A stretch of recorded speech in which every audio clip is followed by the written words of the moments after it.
Hello, it's Nikki and welcome to another character video. We are doing Hu Tao today. I'm very curious about this character because I don't know anything about her aside from what I've seen in events, which is very little. So I'm excited to finally delve into this character that was not present in the story. So let's get into it.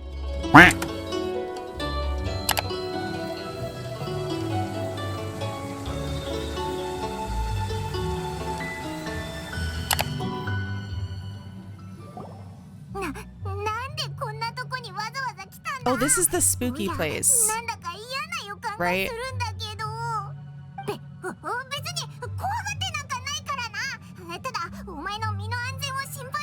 We came here with Chongyun, I believe, in his hangout.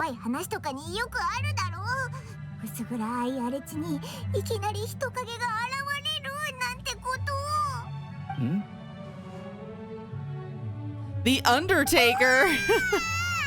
What an ominous title.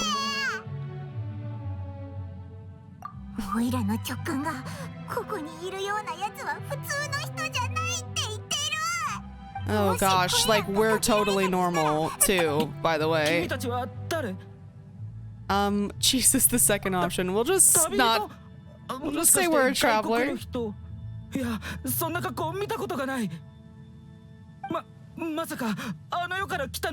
Oh boy, sir, it's fine. Oh,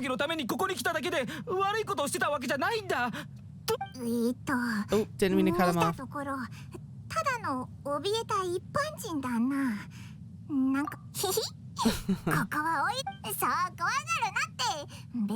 We come in peace. Gods protect me.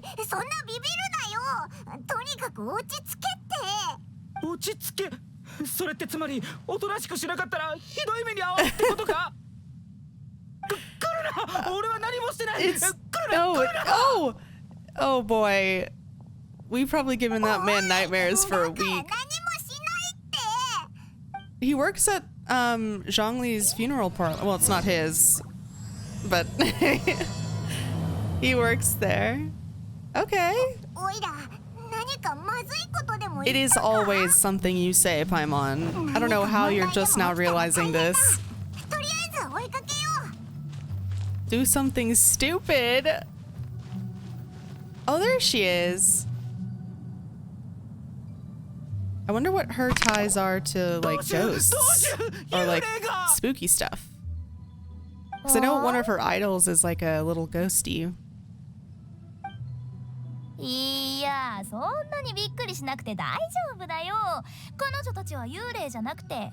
Clients?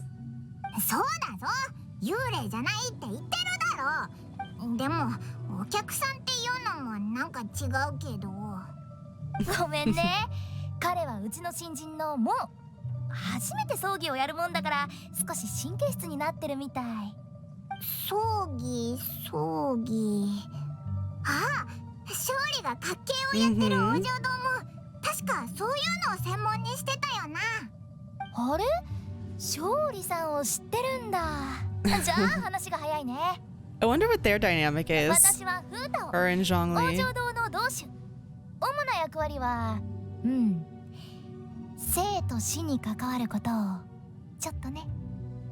Okay, mortality.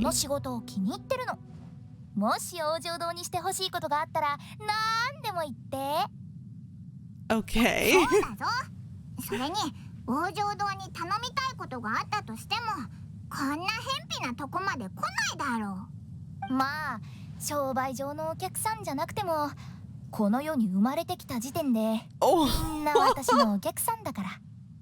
Oh, I mean, she's not wrong, but it's a really ominous thing to say.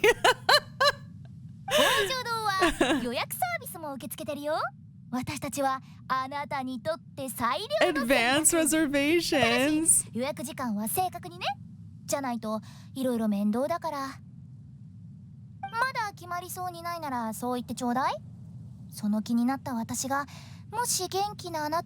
Okay, ma'am.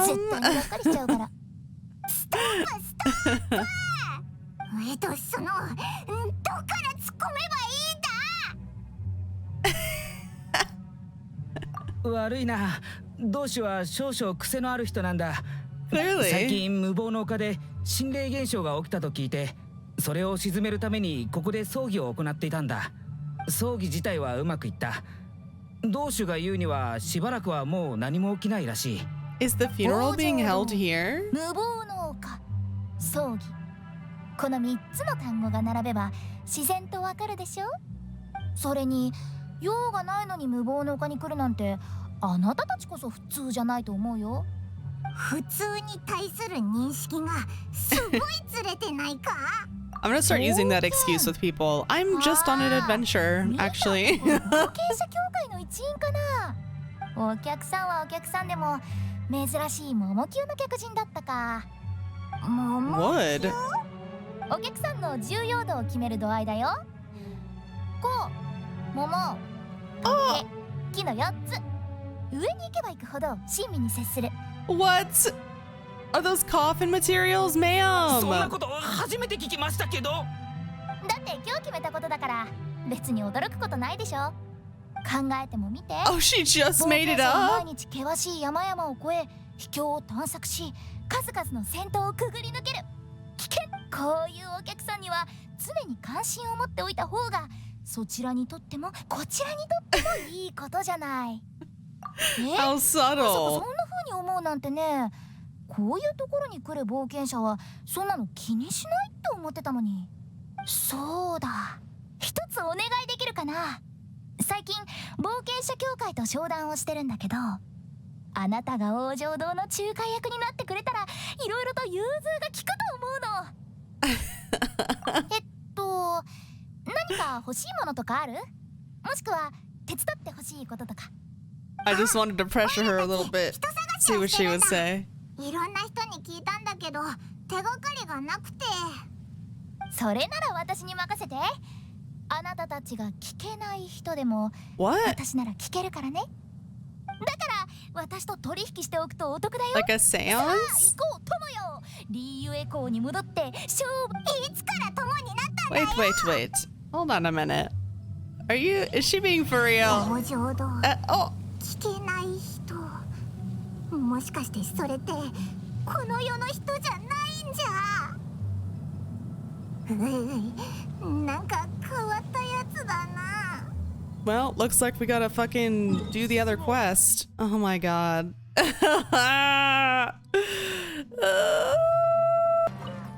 Okay.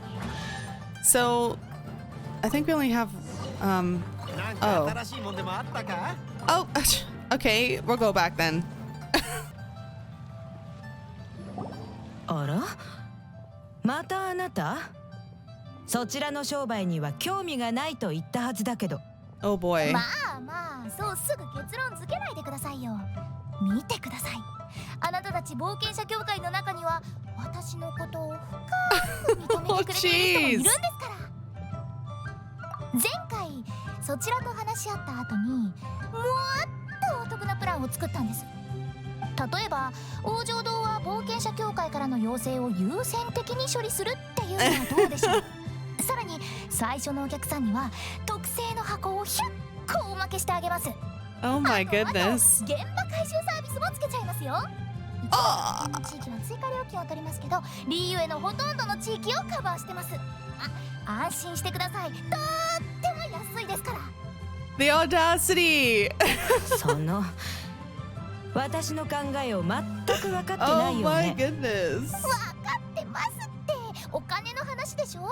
けど私たち王城堂が出してる条件は十分魅力的なものだと思いますよ。ほら、外での冒険には危険がつきものじゃないですか。雨が降り出す前に戸や窓の修繕を行うっていうでしょ。つまりそういうことです。She is quite a そんなものを personality. 事前に準備しとくなんて聞いたことないけど。それに Oh. 準備するっていうなら冒険を安全に進めるためのものを備えるべきだと思うけど、 I can see これ this 以上 side は of 時間 it. の無駄みたいね。私もちょっと待ってください。じゃあもう一つサービスしちゃいます。利用客が一度に10人いたら同種もうやめましょう。これ以上やるとまた洗顔軍が来ますよ。 Oh my gosh. They've gotten in trouble with the law too. Same. I kind of see where she's coming from. People who, well, like people who put their lives at risk constantly have to like obviously have to have some comfort in facing the reality of like I'm putting my life in danger, right? So I could, go at any moment. Yeah, like she just said, some things are inevitable, but it's also like, I feel like when it comes to situations that run on instinct, like you want to approach those situations with a good mindset, right? And it's like kind of against human nature to be like super buddy with the idea of death. Some cultures are different than others, but I feel like most people don't really consider this until well into like the last years of their life. So it's interesting to see a character like her just approach the idea of death and passing away so differently. すみません、まだ半分しかできてないです。絶対に効果があるから安心して。これは往生堂に代々伝わる方法なんだから。まず必要としているお客さんが往生堂の門前に置かれた何も書かれていない木札を手に取り、その内容を見た私が不法だろうと仮装だろうと葬儀だろうとお客さんの要望通り満足させる。まあ、面倒な方法ではあるよ。あっちこっち走り回ることにもなるし。けど一度にまとめてあげれば。そうじゃありません、同種。俺が言ってるのは木札の役割じゃなくて、その木札に広告らしき文言が一切ないことです。いい？商売っていうのは時代に沿って変えていくものなの。往生堂だってそう。業務先を開拓していくのもとても大事な仕事よ。私が同志になってからは往生堂のためにいろいろな方法を試してきたんだから。I can see that. 他のお店と同じようにチラシを貼ったこともあるけど、Oh my god. 洗顔群に綺麗さっぱり剥がされちゃってね。Oh 一日 man. 体験を開催しても Oh boy. Visitor's 当た Day. り前だろう。最後の最後でやっぱり代々伝わる方法が一番いいって気づいたの。これこそが歴代同士の知恵ってやつだね。今はいろんなところに話を持ちかけて提携先を探してる途中ってわけ。さっきの冒険者協会のようにね。別の方法がいいなら木札に1個買ったらもう1個おまけって言葉を書くとかどう？ Buy one get one free, ma'am. 何を買うんだ？それはもちろん上手で Ma'am. もう一つの家だよ。すぐに使う予定がなくて Oh も my 大丈夫。 god. 往生堂の品物は質に自信があるからね。まず先に壊れるなんてことはない。The quote. さあもう引き続き広告の準備をしてちょうだい。私たちの今後の商売に関わってくるんだから。けどやっぱり俺。Poor man. 割引が足りないと思ってるんでしょう。そう、確かに冒険者協会は新規のお客さんだから多めに割引したけど、昔からのお客さんにも同じように誠意を見せないとね。少し考えてくる。新入りさん、ちょっと待ってて。すぐ終わるから。Her voice actress I could tell she's having so much fun with this character. 仕方ない。この辺りを散歩でもしながら彼女を待つか。 The rhythm of her, like the cadence of her voice and how she's like choosing to characterize her is very fun. I can see why a lot of people like her. I can also see why maybe some people would find her really abrasive. All right, let's check out this board. These buy one get one free coupons. A board user hanging, okay. Pictures. Special offer. I'm now even more. Oops, that's not what I meant to do. I'm even more curious now how Zhongli interacts with Hu い Tao. やいやオイラたちはなるほど。それなら何を知り、何を知るべきで。あいつ But she's not gonna rat out her boss.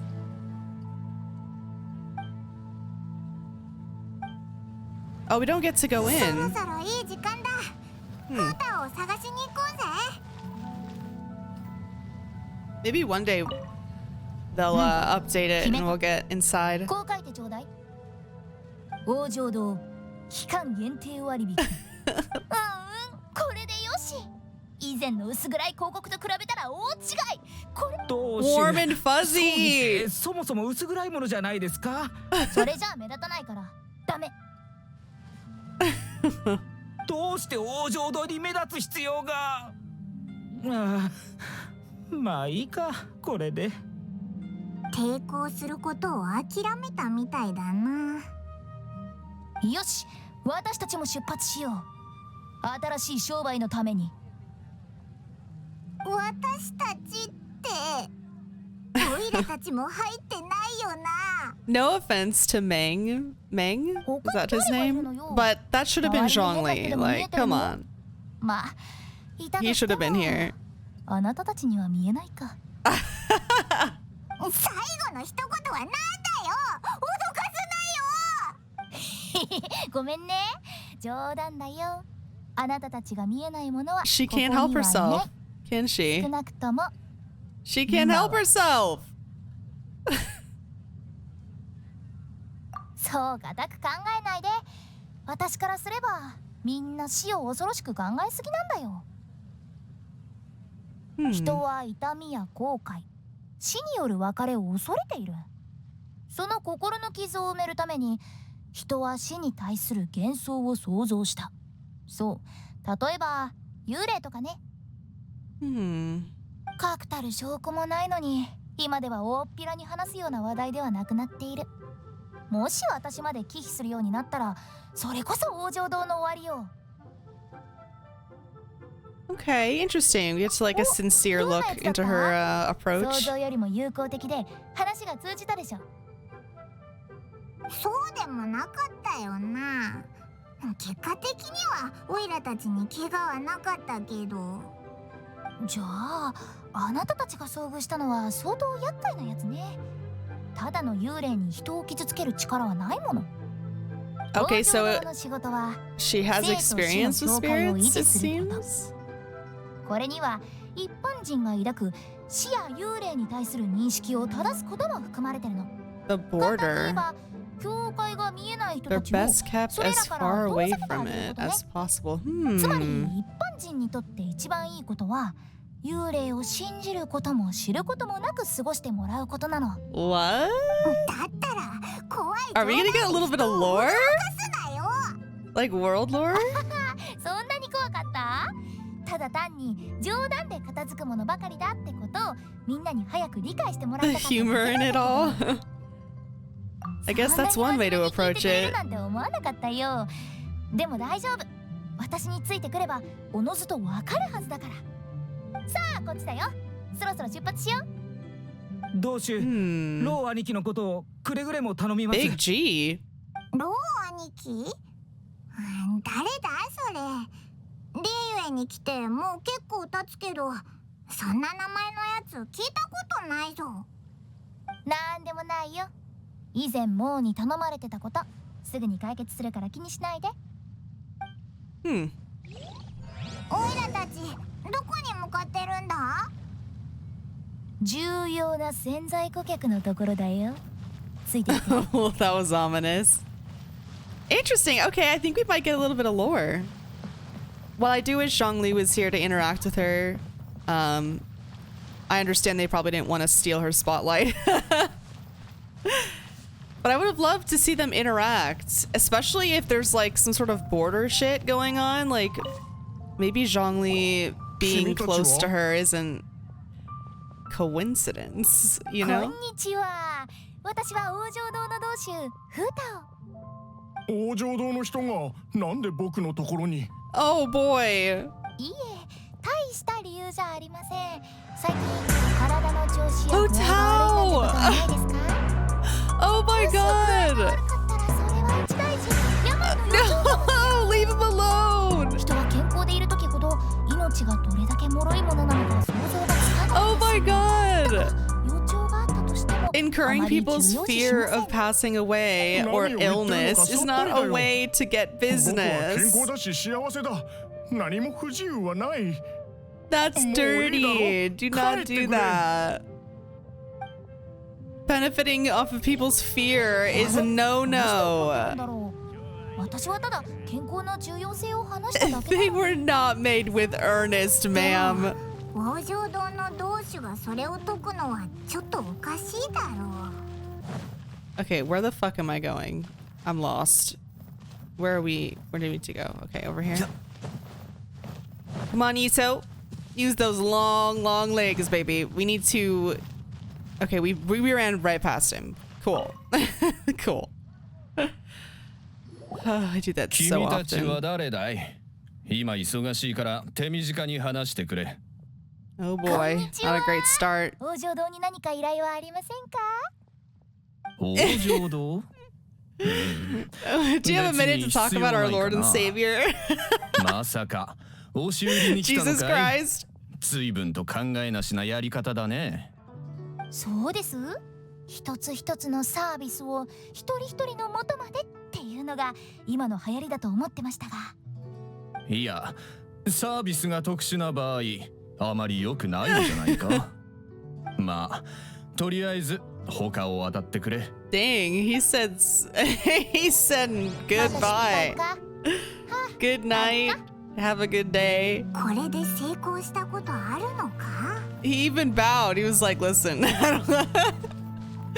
don't have time for this. Thanks, though. Ugh, I always run into things. You know what? I'm just gonna blame it, not on my clumsiness leaking into how I play a game, but I'm gonna blame it on Ito and just say he's clumsy. He could definitely be clumsy. He is clumsy. It's あな fine. た王城堂の同志よね。悪いけど他を当たってくれる？ Oh boy. まあ少し話を聞いてください。最近新しい割引サービスを開始したんです。ほら、古いものを捨てないと新しいものは使えないって言うじゃありませんか。 Okay. 終わりというのは新しい旅の始まりでもあって。Oh. これ以上しつこいと洗顔軍を呼ぶわよ。Oh. わかりましたわかりました。落ち着いてください。でも王城堂はいつでもあなたをウェルカムですから。まだ諦めないのかよ。 Well, I mean, imagine someone 私を慰めてくれてる？ありがとう。 who やっぱりあな owns たたちが like a house of death coming to your door trying to advertise. Like, I feel like most ただ people would これ not, 以上付き合いたくないだけなんだけど。業務開拓。 at like best, they'd be like unsure how to handle the situation, and at worst, they would get angry. もしかして私が業務開拓のために回ってたと思ってる？違うのか？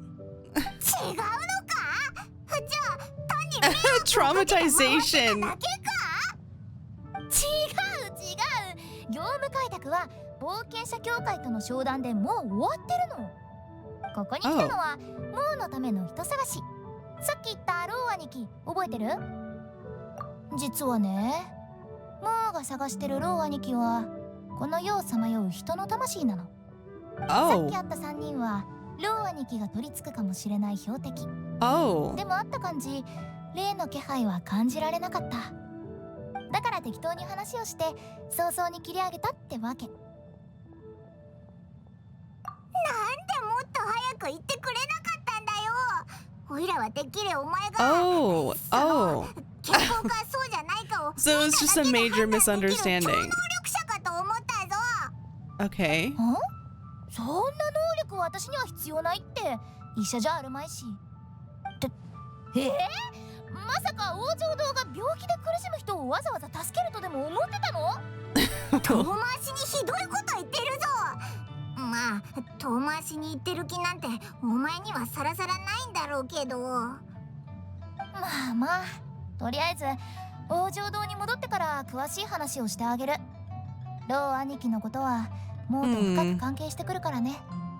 So, okay, so we have a literal ghost that we're dealing with now. Okay. I'm curious about this border she's mentioned a couple times. And if that's like, if there's like a literal like border or it's metaphorical for something. With Genshin, it could be either, honestly. Hello, kitty. Okay.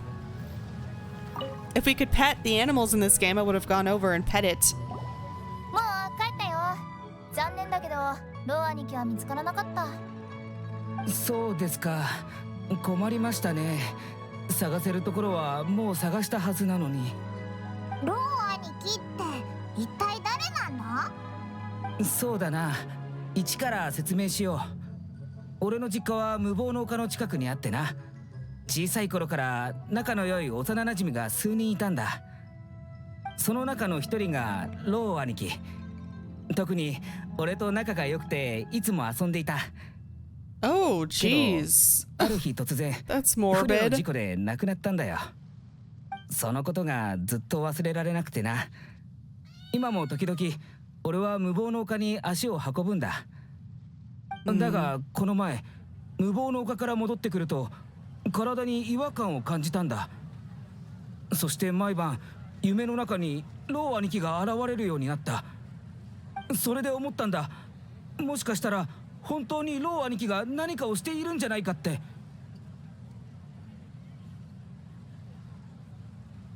Wow, the traveler is just resistant to believing him for some reason. 考えれば考えるほど不安が募 Even る。 though we've seen ghosts 幼 before. 馴染の友達がもし悪鬼にでもなっていたら、そんなのどう受け止めればいいんだ？ Oh. 彼はそれが原因で王女堂に入ったの。だから Oh, このこと wow. に関しては給料も受け取ってない。 Dang, in place of his salary? モーの心配が的中する可能性はあるの。だって鬼の霊が現世をさまようことは時々あるからね。でも悪鬼は言い過ぎかな。私ですらめったに悪鬼なんて見ないもの。 Oh, whoa, wait. ロー兄貴の危険性を否定 Malevolent する材料にはなりません。 forces. あいつが誰かを傷つける She 姿 didn't を say evil spirits. She used different terminology. I don't know if that was on まあこんな purpose 感じ。 or ロ not. ー兄貴が見つかるまでもう仕事に身が入らないの。 And I wonder what さっき malevolent 私たちが訪 forces ねたあの人たち she's も talking そう about. 数人いるモーの幼馴染でね。 Oh, they were his ロー兄 friends. 貴がその中に潜んでるんじゃないかって睨んでたんだけど I see. 外れだったみたい。無謀の丘を探し、あいつらのところも探した。これで手がかりが全て途絶えた。ごめんください。王女堂の方ですか？僕は落星と言います。最近具合が悪くて何かにまとわりつかれてる気がするんです。先日友達と無謀の丘で肝試しを行ったんですが、帰った後に倒れてしまって、それから毎晩悪夢を見るように。医者に診てもらいましたが原因は何も分からずじまいでして、僕、きっと呪われたんです、魔人に。ああ、そうですね。当たり、魔人に呪われてます。それもやばいくらいに。あなたも知ってますよね。 What? 魔人戦争で死んだ伝説の魔人がこの世に苦痛をもたらす呪いをかけたっていう。 Wait, that's actually rooted in some truth, though. The dead god. You know, that's actually rooted in some truth. That energy is dangerous. The souls of dead gods いや、 and こ fallen れは ones. 呪いじゃなく、多分ロー兄貴が。はあ、待った待った。二人とも静かに勝手に喋らないで。お前にだけは言われたくない。Yeah. 王女堂はこういった鬼とか魔人のことに詳しいんですよね。助けてください。私にたくありません。いいですよ。問題ありません。私に任せてください。でも、呪いを解くにはそれに適した場が必要です。準備しないといけません。新入り、あなたの手が必要だから私と一緒に来て。 Is this gonna be similar to what Zhao あ did? なたはまず彼に噴光駆除を行ってあげて。前に教えたはずだよ。準 Remember 備が when で we きたら summoned 私のとこに来て。 the これが soul 終 like わったらまたローア of ニキの that ことについて person? 話そう。わかりました。じゃあ私たちは行きましょう。 Like soul walking or like sleep. I forget what it was called. Not sleepwalking. But I wonder if it's going to be similar, a similar ritual. Because Zhao needed like a bunch of different things too. So I'm wondering if it's going to be maybe similar or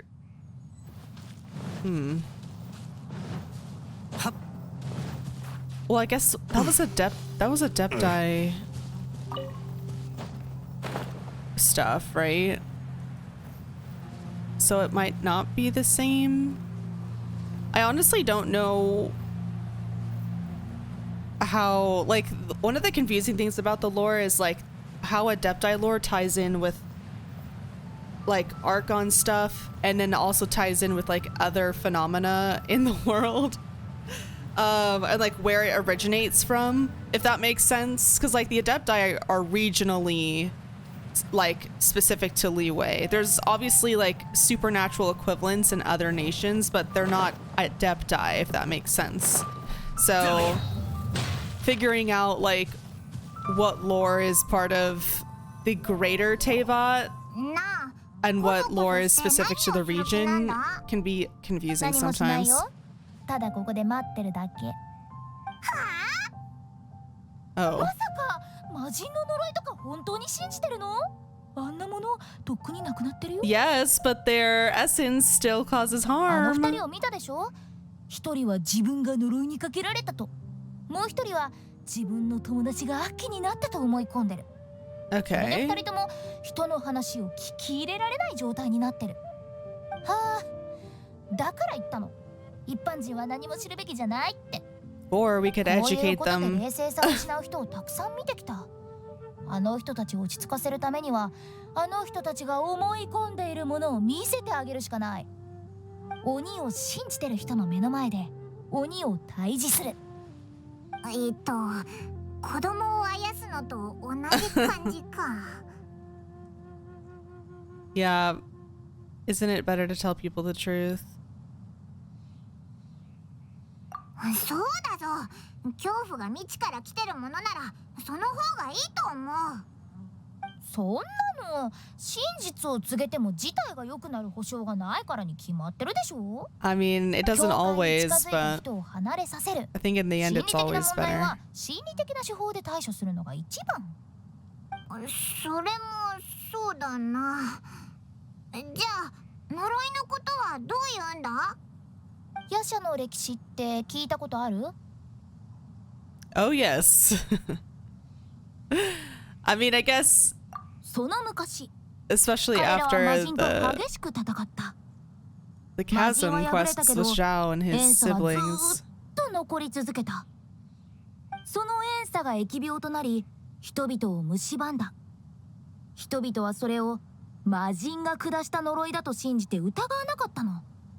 たくさんの命が疫病によって奪われ、死んだ体を媒介に疫病はどんどん拡散していった。後になって人々はやっと疫病の拡散を阻止する方法を見つけたの。空気を浄化し死骸を焼く。 Oh, そして初めてそれを行ったのがこの Interesting. 往生堂の創始者なの。そうだったのか。I wonder if they were originally それ doctors. から何年か経ち、疫病は完全に消滅した。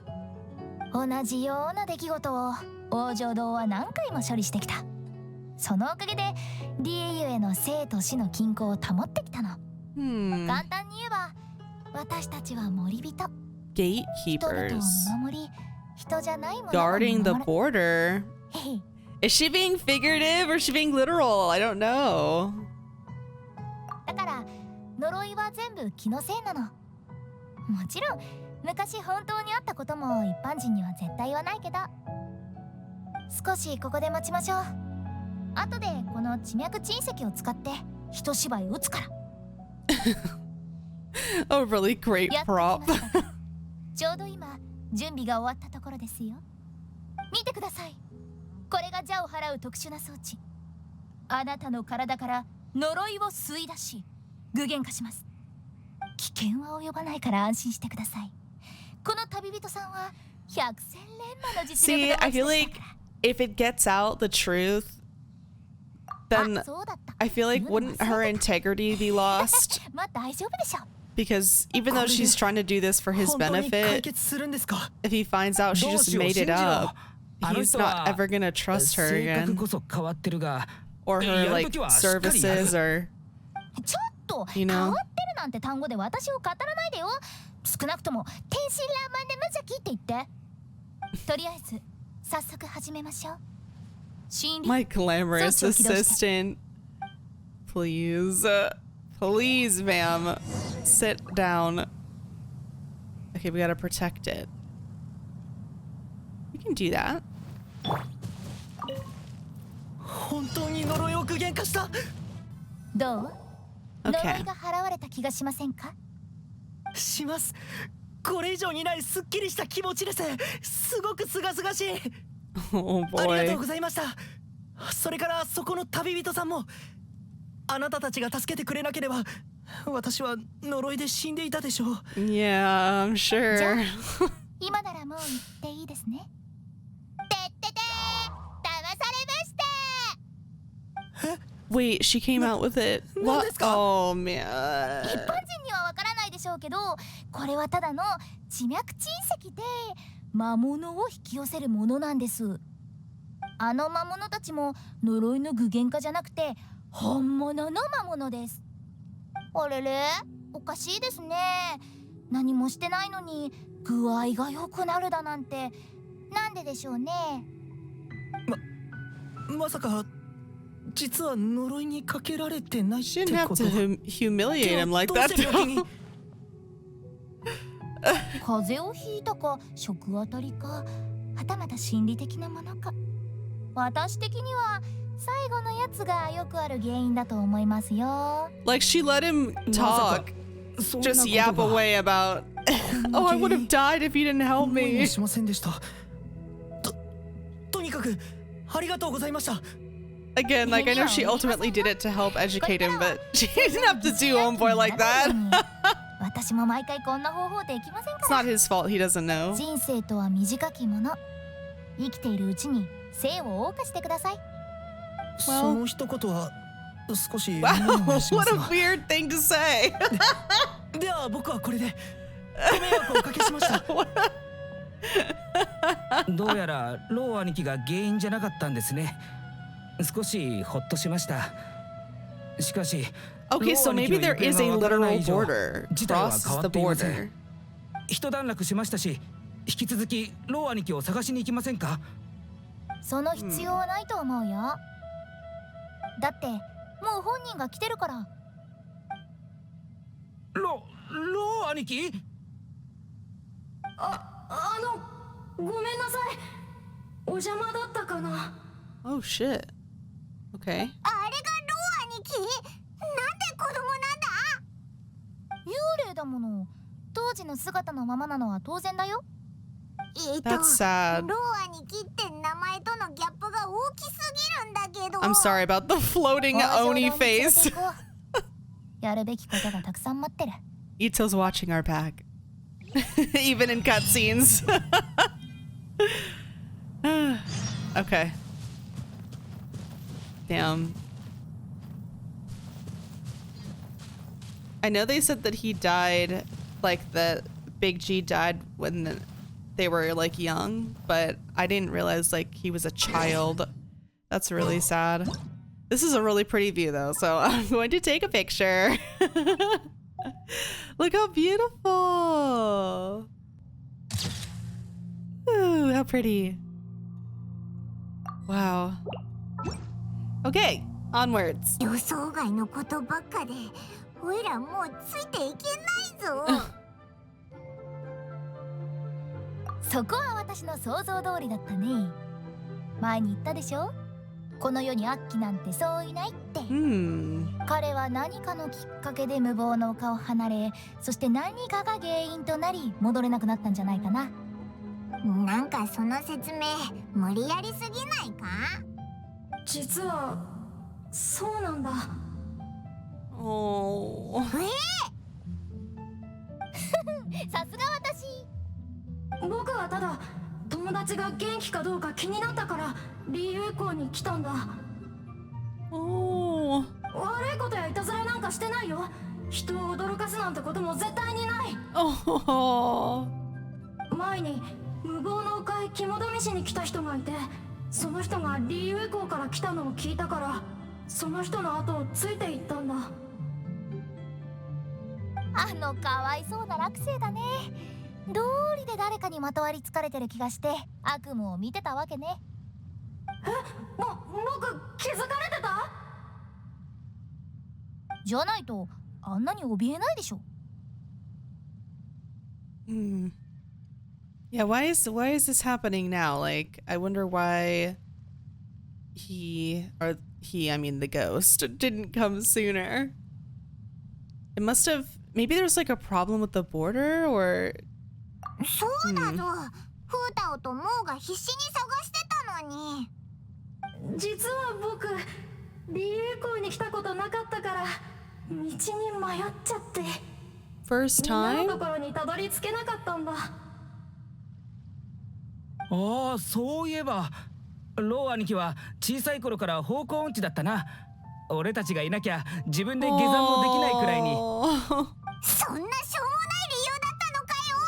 Let's maybe not get mad at the dead child. Okay. 飛べば道が見つかったんじゃないか？怖いんだ。 You can't? 高すぎて Oh. This is sad, そうだった。 dude. 小さい頃山から下を見るのも怖がってたな。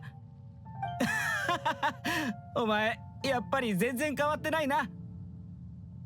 This 人 is 前に出ちゃダメだっ sad. て知ってたんだけど、理由校は人が多すぎるからどこかに隠れるしかなかったんだ。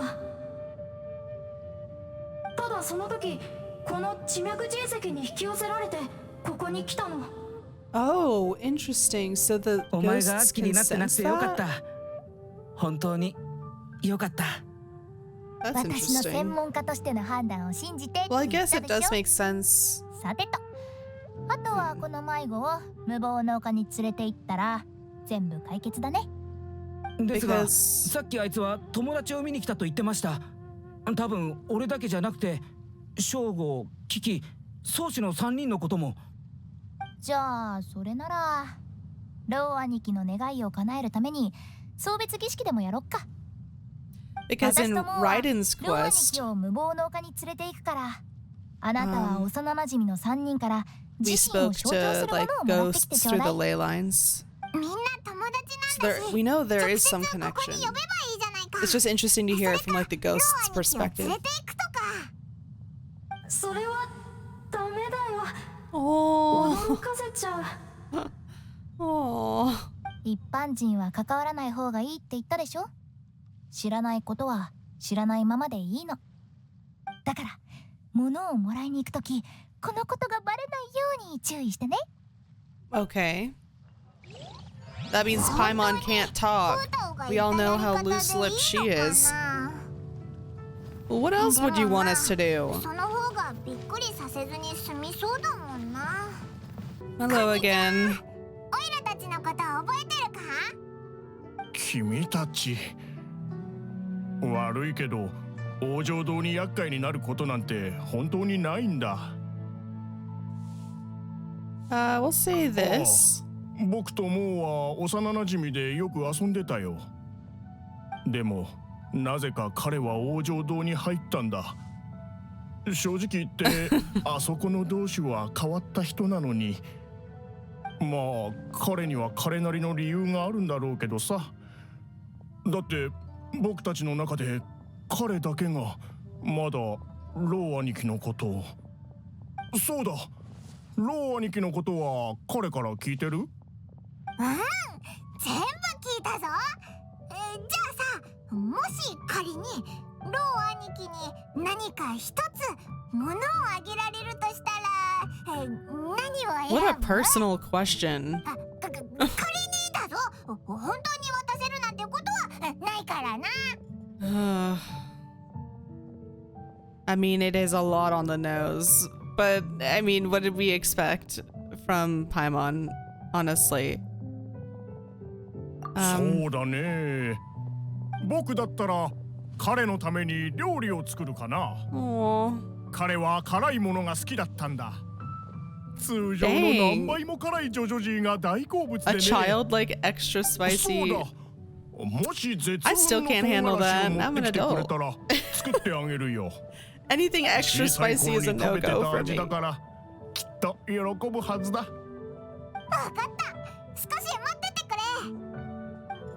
I can handle a little spice though. In fact, I think it improves some dishes for sure.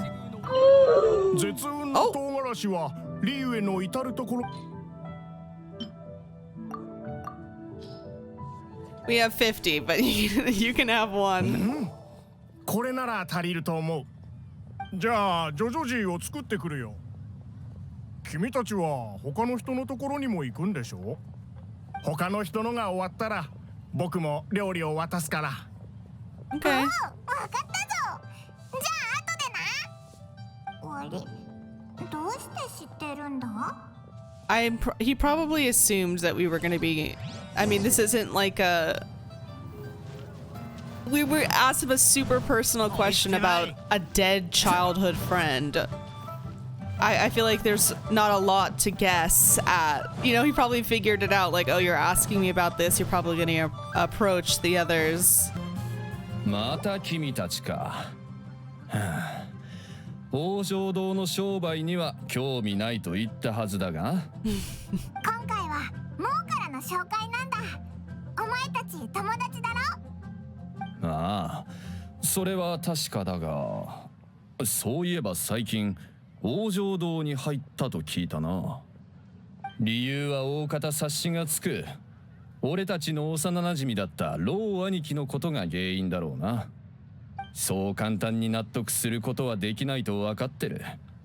過去を忘れるっていうのは容易なことじゃない。俺もそうだった。それで君たちはロー兄貴のことでここに来たのか？ Well, he put that together quick. まだ何も言ってないのに。I mean, it's a traumatic event. They all これ shared. でも商人なんでね。人の機微に関しては敏感なんだ。皆は俺のことを鈍感だと言うが、この商売を続けているうちにそれも少しは改善できた。最初の頃はヘマばっかしてたがな。これを君たちにあげるよ。これは俺たちが小さい頃夢見てた豪華なおもちゃ箱だ。 Oh, they were その頃は金がなくて poor. 買えなかったが、 No. 今は商売がうまくいってこういう箱を何十個だって買える。昔の夢も叶ったかな。うわ、これがお金持ち。 That's so impolite to say. 俺にとってそれは思い出の象徴でもある。それを夢見ていたからこそ今の俺たちがあるんだ。そうだ、見たところ俺の次は正吾と宗師のところに行くんだろう。うん、正吾にはもうあったから今から宗師のとこに行くところだ。おお、宗師なら後で悲運の丘の空中通路で会う予定だ。埠頭に向かう階段の上だな。俺は少し用事を済ませてから行く。 Okay. Yeah, these three people seem to know each other very well, but it doesn't really surprise me considering like oh Yep. chest. Yay! やっぱ俺様は運が That's right, いいぜ。 Ito. But it doesn't surprise me at all that these people would have a close relationship. I love when he laughs when we fly. It makes me smile every time. Okay, there we go. あれ、お前たちも来てたのか。一緒に They 集ま said っ they'd be て here. 昔話をしてるんだ。僕たちの長年の習慣だよ。 Aww. 俺たちの故郷は災害のせいで崩落した。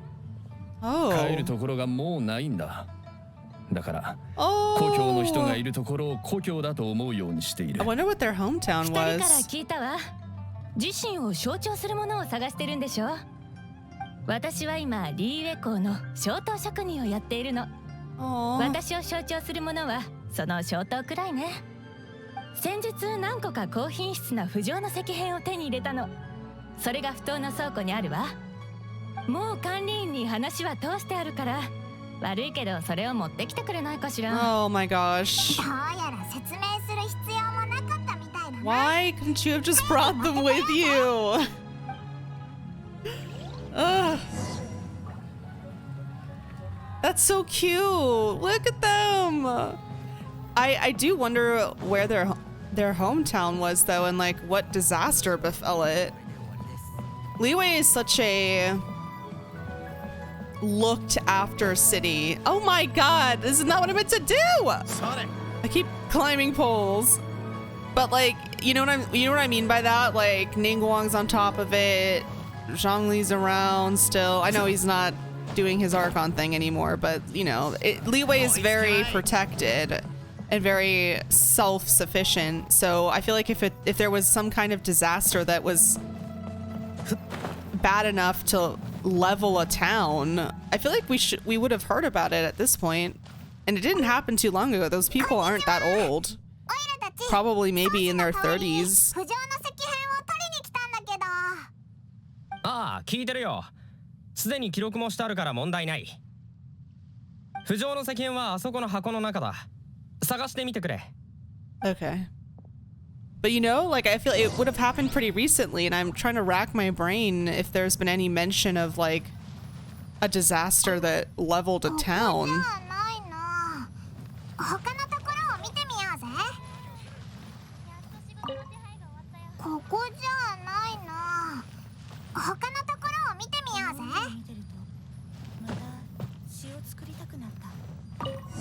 宗師が言ってたのはこれだな。 Okay. これを持っていこう。 This was just like empty fetch quests. There's no reason why we had to go to this to like pick up the shards. She couldn't, like, I don't know why she couldn't just have them. And then we had to click 3 separate options to actually pick them up, only to fast travel back to the bridge. Okay, it's fine. It's fine. It just felt like a little bit of a waste of time. It's fine. お疲れ様。やっぱり申し分ない品質だわ。少し待ってて。もう最後の仕上げに入れるから。よし。これでできたわ。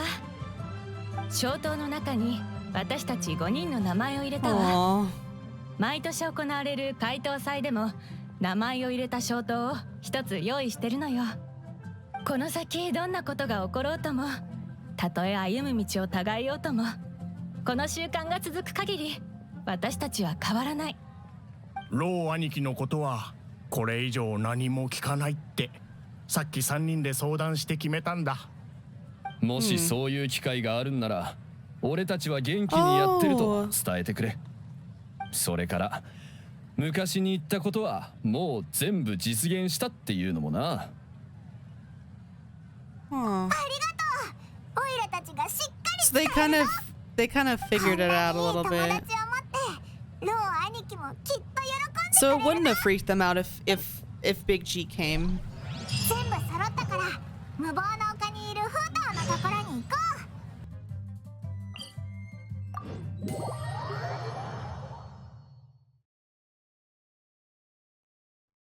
う。 Oh my gosh, I always get tripped up on that.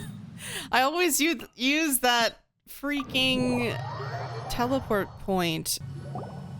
おう、戻ってきた。想定してたよりも早い。パイモン、バレてないよね。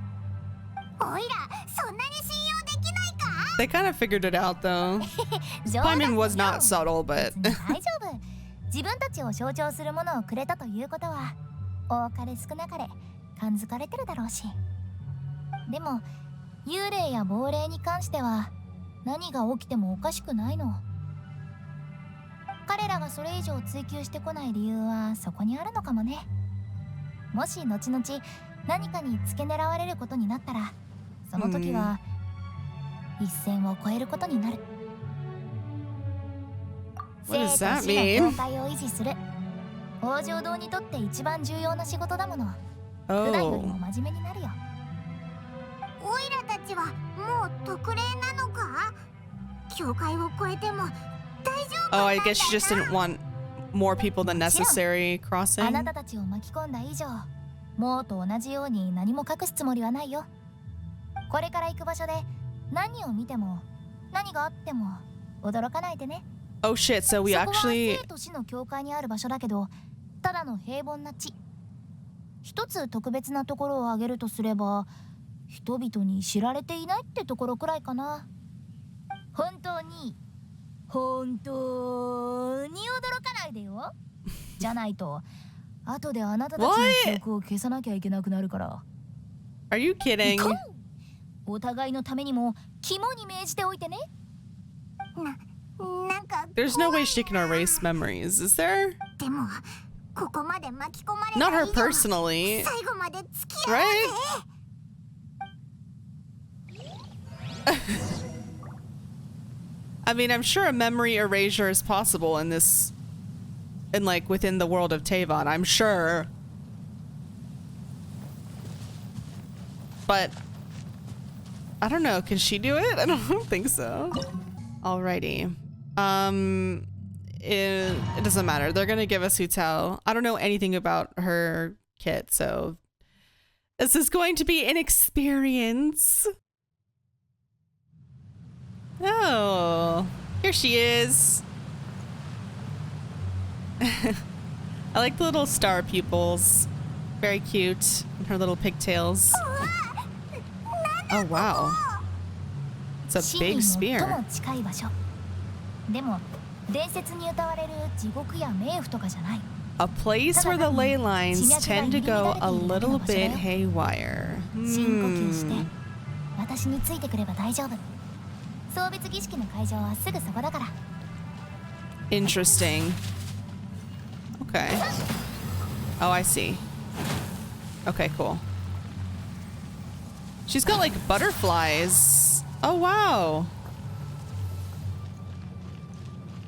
There was like fire butterflies. Reminds me a little bit of Senora. この模様 Her どこ boss かで fight. 見たような。 Oh, I 決 see. められた位置に立つことで完全な形を確認できるはずだよ。 Oh, 前にやったのと同じだな。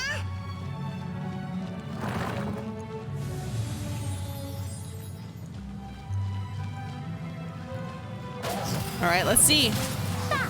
Like driving a new car. Wait, how are we at half health? Did we, maybe because we were burning? Oh wow, her like dodge sprint is cute. She like turns into butterflies. How cute. All right, hold on. She's like dying and I don't know how to. I realize we don't have a healer. We just had Big Brother Ito help out, okay? I don't know how Hu Tao それは超えちゃい works. けない存在だから。 I don't want her dying. なんて言うんだっけ。儀式か。 Pomp and ceremony. 出てくる単語じゃない気がす Okay, る we んだ will need け her ど。 for that.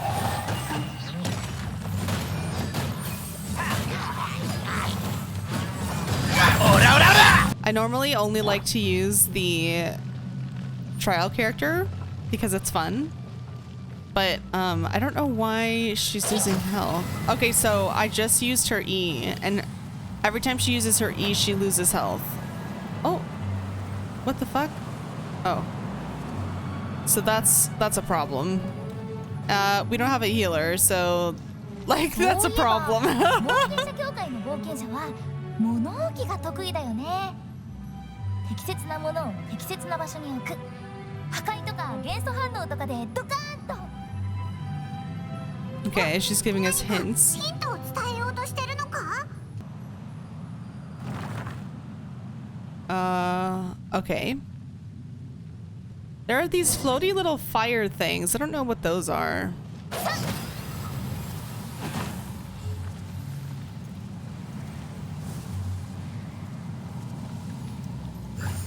Oh, it's... Have we seen imagery like that? Other than on the hill? I don't think so. Oh, I love when she turns into butterflies. That's so cool. So cute. Oh, chest. Oh, wow.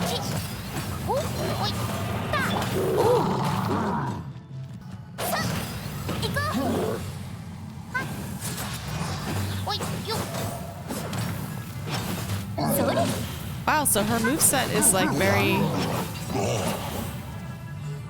Wow, she's very strong. Her moveset's so like...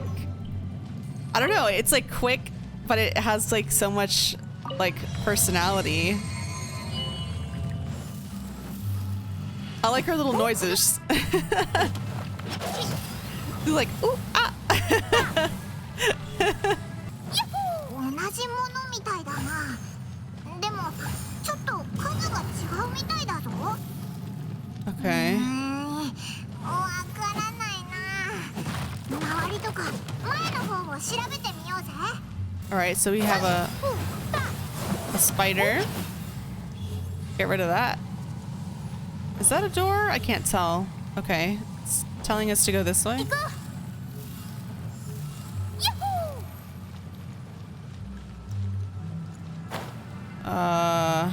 Okay.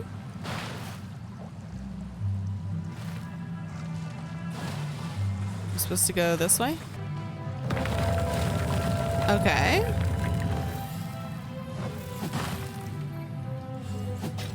Wait a minute.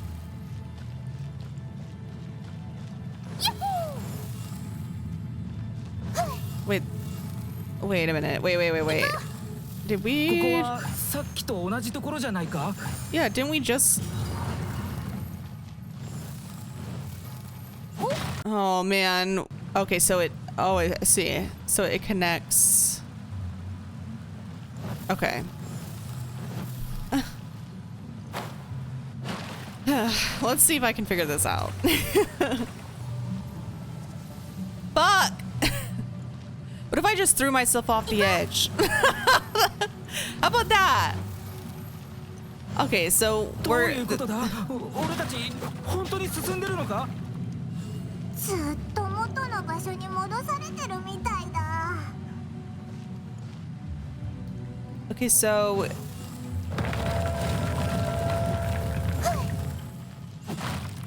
This is clearly a puzzle. Do we have to maybe... We have two things to choose from. ずっと同じところに戻されてる。きっとキダショウの仕業だ。そうじゃないよ。あなたたちの様子を見て安心した。やっぱり一般人じゃ中に入れないんだね。もしやお前分かってたのか? まあまあ、数が足りないならそれを持って何週間もあれば足りるんじゃない? Carry it through a few more times. It's interesting though that she said that it's reassuring to her that since she's being accompanied by Mang, I'm assuming, because the Lumine isn't normal, nor is Paimon. Or I should say ordinary. Okay.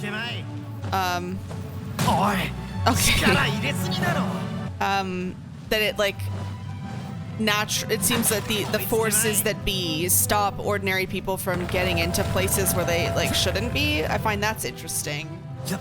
I wonder what's causing that. Much later. Okay, so I'm carrying the flame there. Okay, got it. All right, I figured it out. It's been 84 years, but I finally fucking figured it out. I'm such an idiot. やっとたどり着いた。あのおかしな空間から抜け出せないかと思ったぞ。わざとそういう風にすることで勝手に入ってきた人を驚かせて近づけさせないようにしているの。もう変なものは出てこここから飛び降りるだけ。Okay, so there's a literal edge. I wonder if this is, maybe it's not, but I wonder if it's like a reference like edge of the world, like you fall off the edge of the world to cross the border. Woo! Oh god! Oh my god, that was far. I don't think it's as far as the Enka drop though. Actually, I wonder if anyone's ever compared those two. If it's as, it didn't feel as deep as Enka. Yep. It would make sense if it wasn't, but it's also like the underworld or like the other world, the afterlife. よっ送別儀式の会場へ。私たちの目的地 Oh は wow, the lighting もうすぐ changed. そこだよ。興奮してると思うからいつも通り話したり見たりしてて大丈夫。すぐにここがどうってことない場所っていうのがわかるから。 Interesting.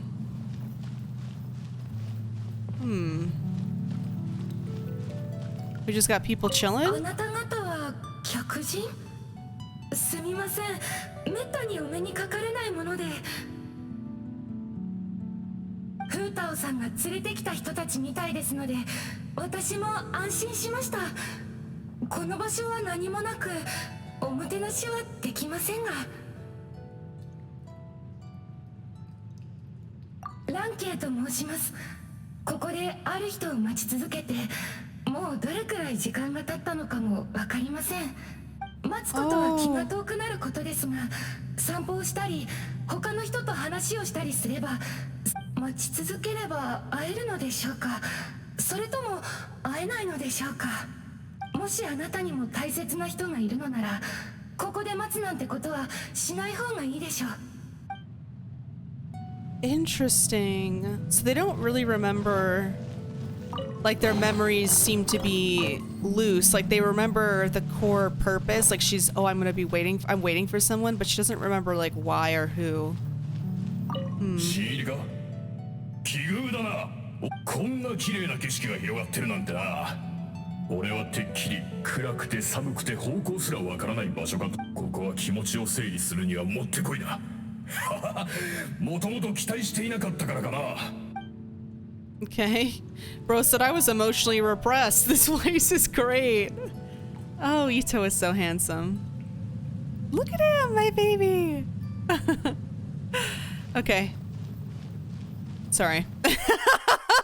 そういえば最近調査にあったか？あいつか。もうそろそろだと言ってたのを聞いたよ。ほ、それはいいことだ。気になるならわしたちも行ってみるか。また今度な。 Wait, okay. I wonder how all these people died. We talked to 3 like relatively young looking people.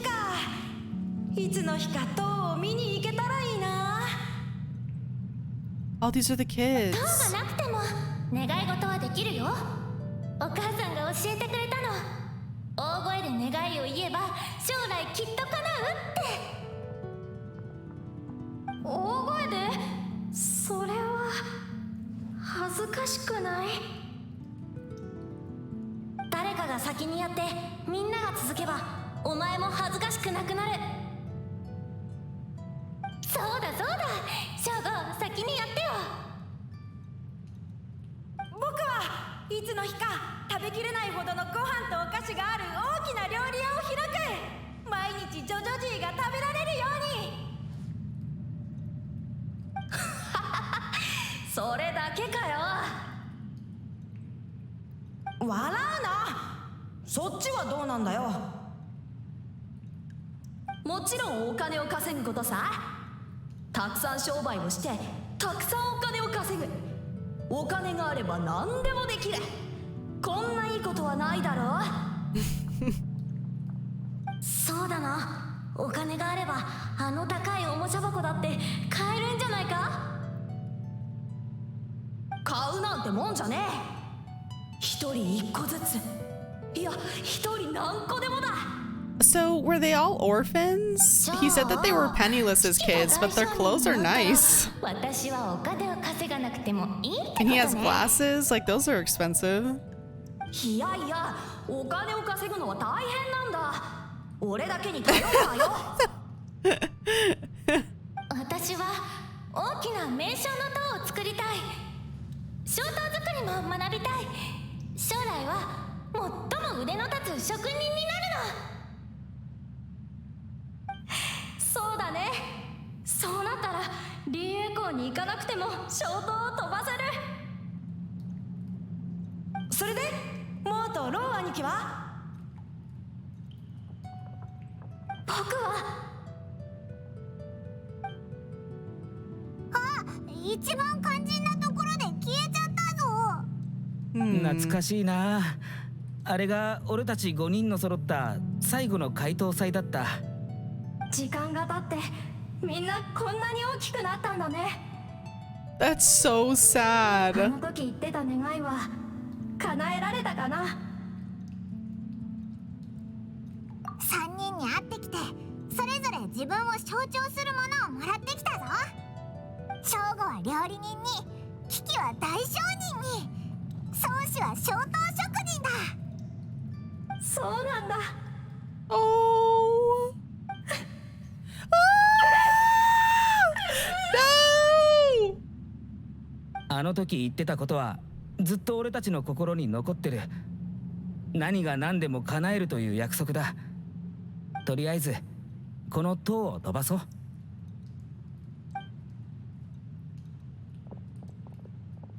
ちょっと空気を読んであげてよ。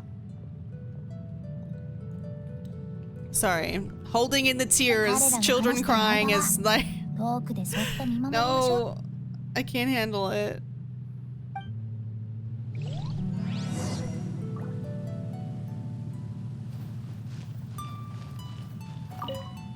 空気が読めないって、お前に一番言われたくないぞ。Yeah, your scope of work is nothing like I う。 imagined. 目的が達成できるなら家庭なんてどうでもいいでしょ。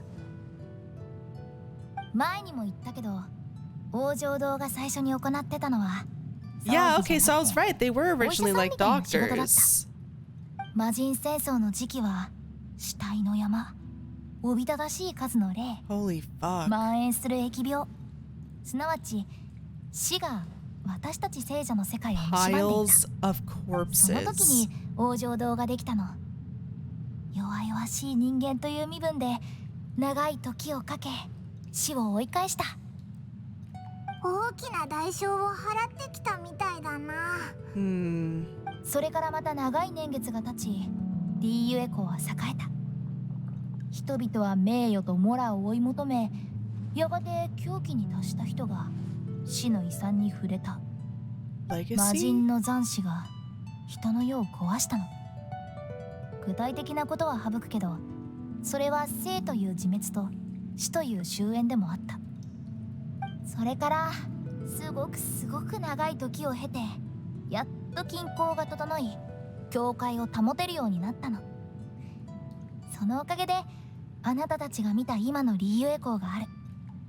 今の王城堂と私もね。Hmm. ダメ。あなたは本当に好奇心旺盛だね。忘れないで。 With us, that is, I think, untrue. The more Lumi knows, the more safe I think she has the ability to make herself. あなたたち次第。私からしたら何も知らない方が楽だけどね。 Mm-hmm. Okay, now it makes so much sense why Zhongli works here. この時代は恵まれてるよ。生と死が Maybe こんなに he's, 平和に寄り添ってる。 I don't know, helping to 当たり前 guard じゃないんだから。 the boundary in some way, そろ in そ his ろ own 時間だ way, ね。 or keep an eye on it. 彼らを始まりと終わりの地へ送らないと。それってどこのことだ？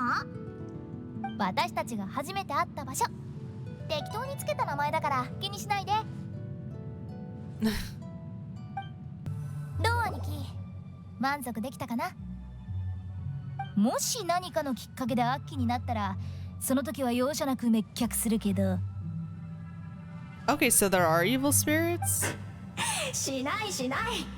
こんなにしてもらってもう大満足だよ。みんなが元気にやってるのが分かって本当によかった。Oh. お前たちにも感謝しないとな。ある意味俺の夢を叶えてくれたんだ。さっき言ったことはあなたも同じよ。もしまだこれ以上くよくよするようなら覚悟してちょうだい。 Ma'am, this is not the いや time. そんな笑いながら怖いこと言わないでくださいよ。じゃあ最後の最後にロー兄貴に一言言ってあげて。またな、ロー兄貴。違うまたなはダメ。言ってらっしゃいとかにしないとまたったら困るでしょ。大丈夫、僕はそっと離れることにするよ。ごめんね、僕たち二人が言った夢だけは叶えられそうにない。 No, I can't. No. 気にするな、どうってことない。安心していけ。みんなのことは忘れない。Ah! 言っちまったな。はあ、なんだか人生の一大事を成し遂げたみたいで心が空っぽな感じだ。さっき言ってた二人の願いって？お互い家庭を築いたら家族みんなを連れて回答祭を過ごす。Oh. だから俺はあいつらが羨ましいんだ。あいつらはもう夢を叶えたが俺の夢は。そうだそれに誰だって死ぬ日はいつか来るものなんだから。 Oh my 生 god. きているうちにしっかり生きてやるべきことをやってから会いたい人に会う。 Why did she have to say it that way? ありが Oh. とうございます。 Well, we all get burnt to ash one day, もう so 向こうのお金は戻らないと思うから best not dwell on the 気 bad 持ちの整理 things. をしなきゃな。それじゃあ Jesus. この機会にどこか遊びに行ってきなよ。許可する。 Aw. もちろん今と同じく給料は出ないけど。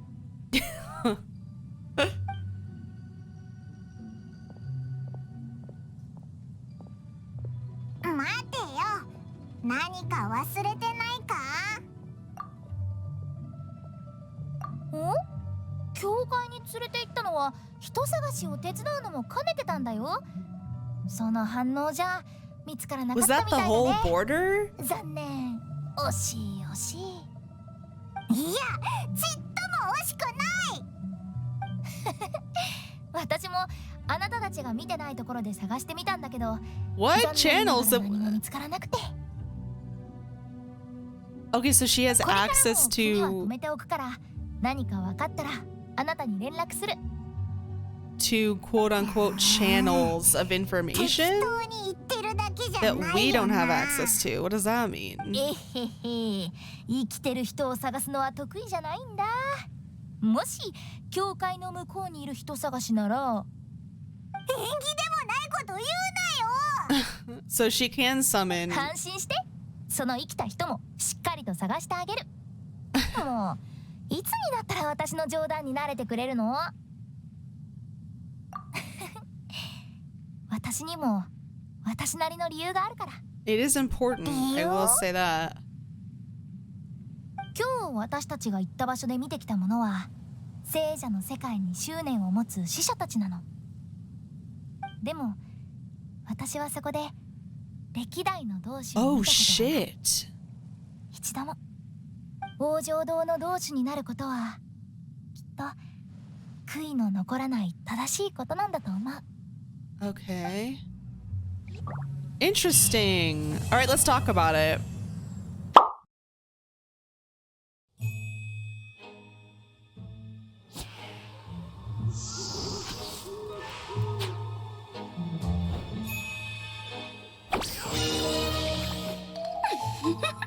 Give you a fright? Honestly, who comes to Wuhong Hill in the middle of the night? This place isn't as safe as you believe. Come with me. I'm Hu Tao, Wangsheng Funeral Parlor Director. Let me help you cross over. Yeah, help you cross over the hill, not cross into the afterlife. Huh? And why are the butterflies our guides? Well, because they want to be Sealies when they grow up. Interesting. Though that walking encyclopedia Zhongli would no doubt have a completely different explanation.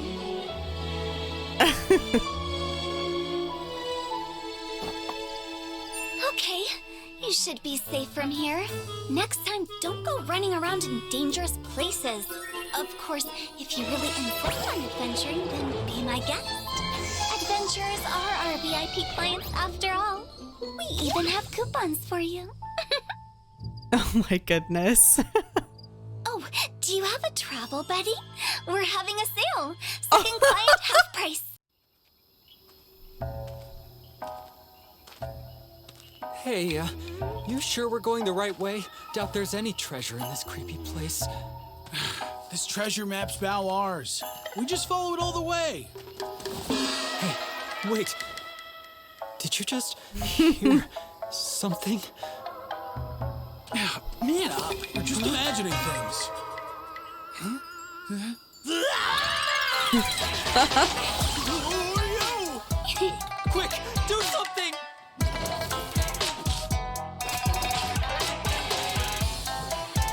It said farewell. Ouch.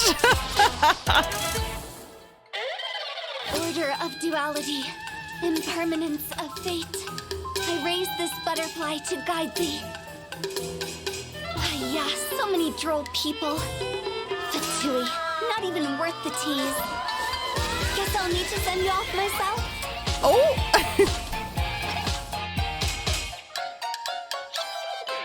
Chi-Chi! Are you scared? Time to go.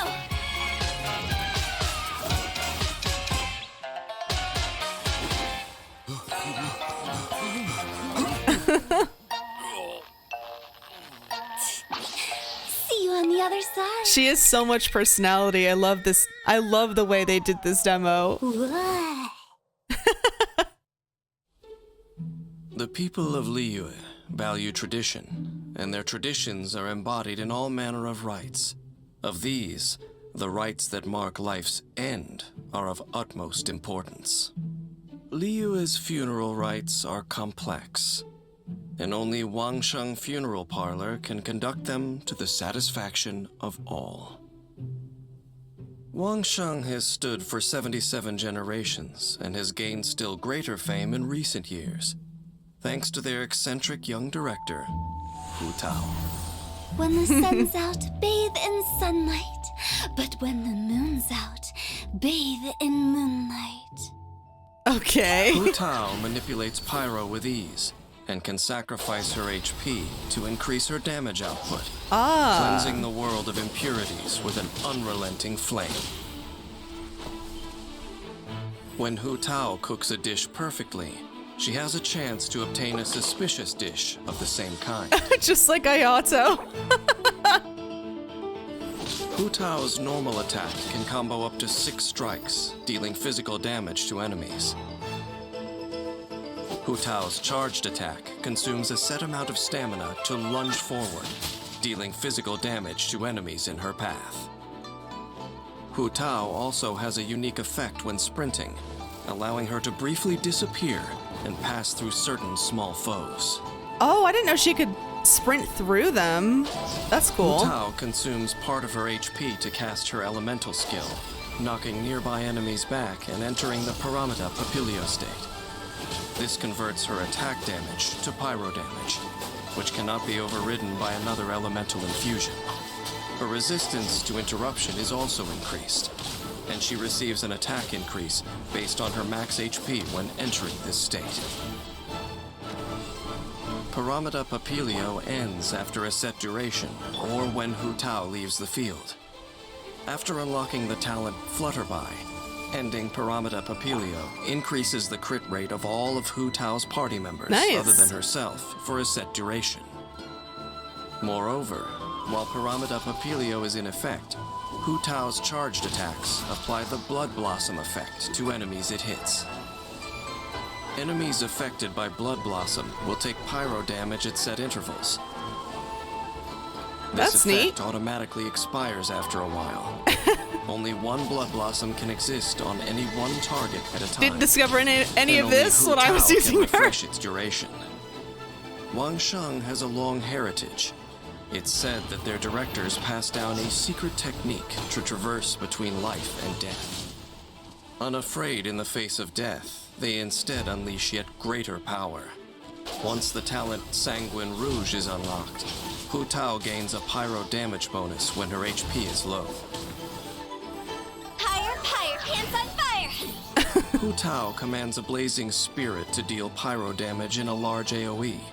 When her elemental burst hits enemies, Hu Tao regenerates a certain percentage of her max HP. Oh. A maximum of 5 enemies can affect this percentage. Additionally, using this skill when Hu Tao's HP is low deals greater damage and regenerates more HP.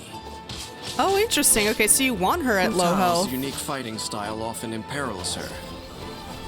As such, she must coordinate with her teammates and choose the right moment to use her skills and manage her HP.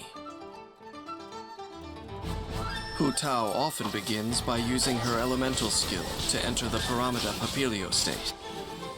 Then she alternates between normal and charged attacks to deal pyro damage, applying blood blossoms onto enemies. She then leaves the field, using the crit rate increase from Flutterby to increase her teammates' damage output. When Hu Tao's HP is low, she can choose a group of enemies upon which to unleash her elemental burst, dealing pyro damage and regenerating her HP. Okay. Wang Sheng Funeral Parlor conducts rites of utmost solemnity, and its staff are used to speaking little, making Hu Tao's liveliness seem an ill fit. Her elders once criticized her mischief-making, but having seen her immaculate conduct of the parlor's affairs, they could do naught but admit their error. Life and death are but two halves of an endless cycle. Life leads unto death, and death unto new life. Why then should death be taboo? Hu Tao has had the wisdom to see this, though some of her elders have yet to do so. Neat. Okay.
Okay, Hu Tao.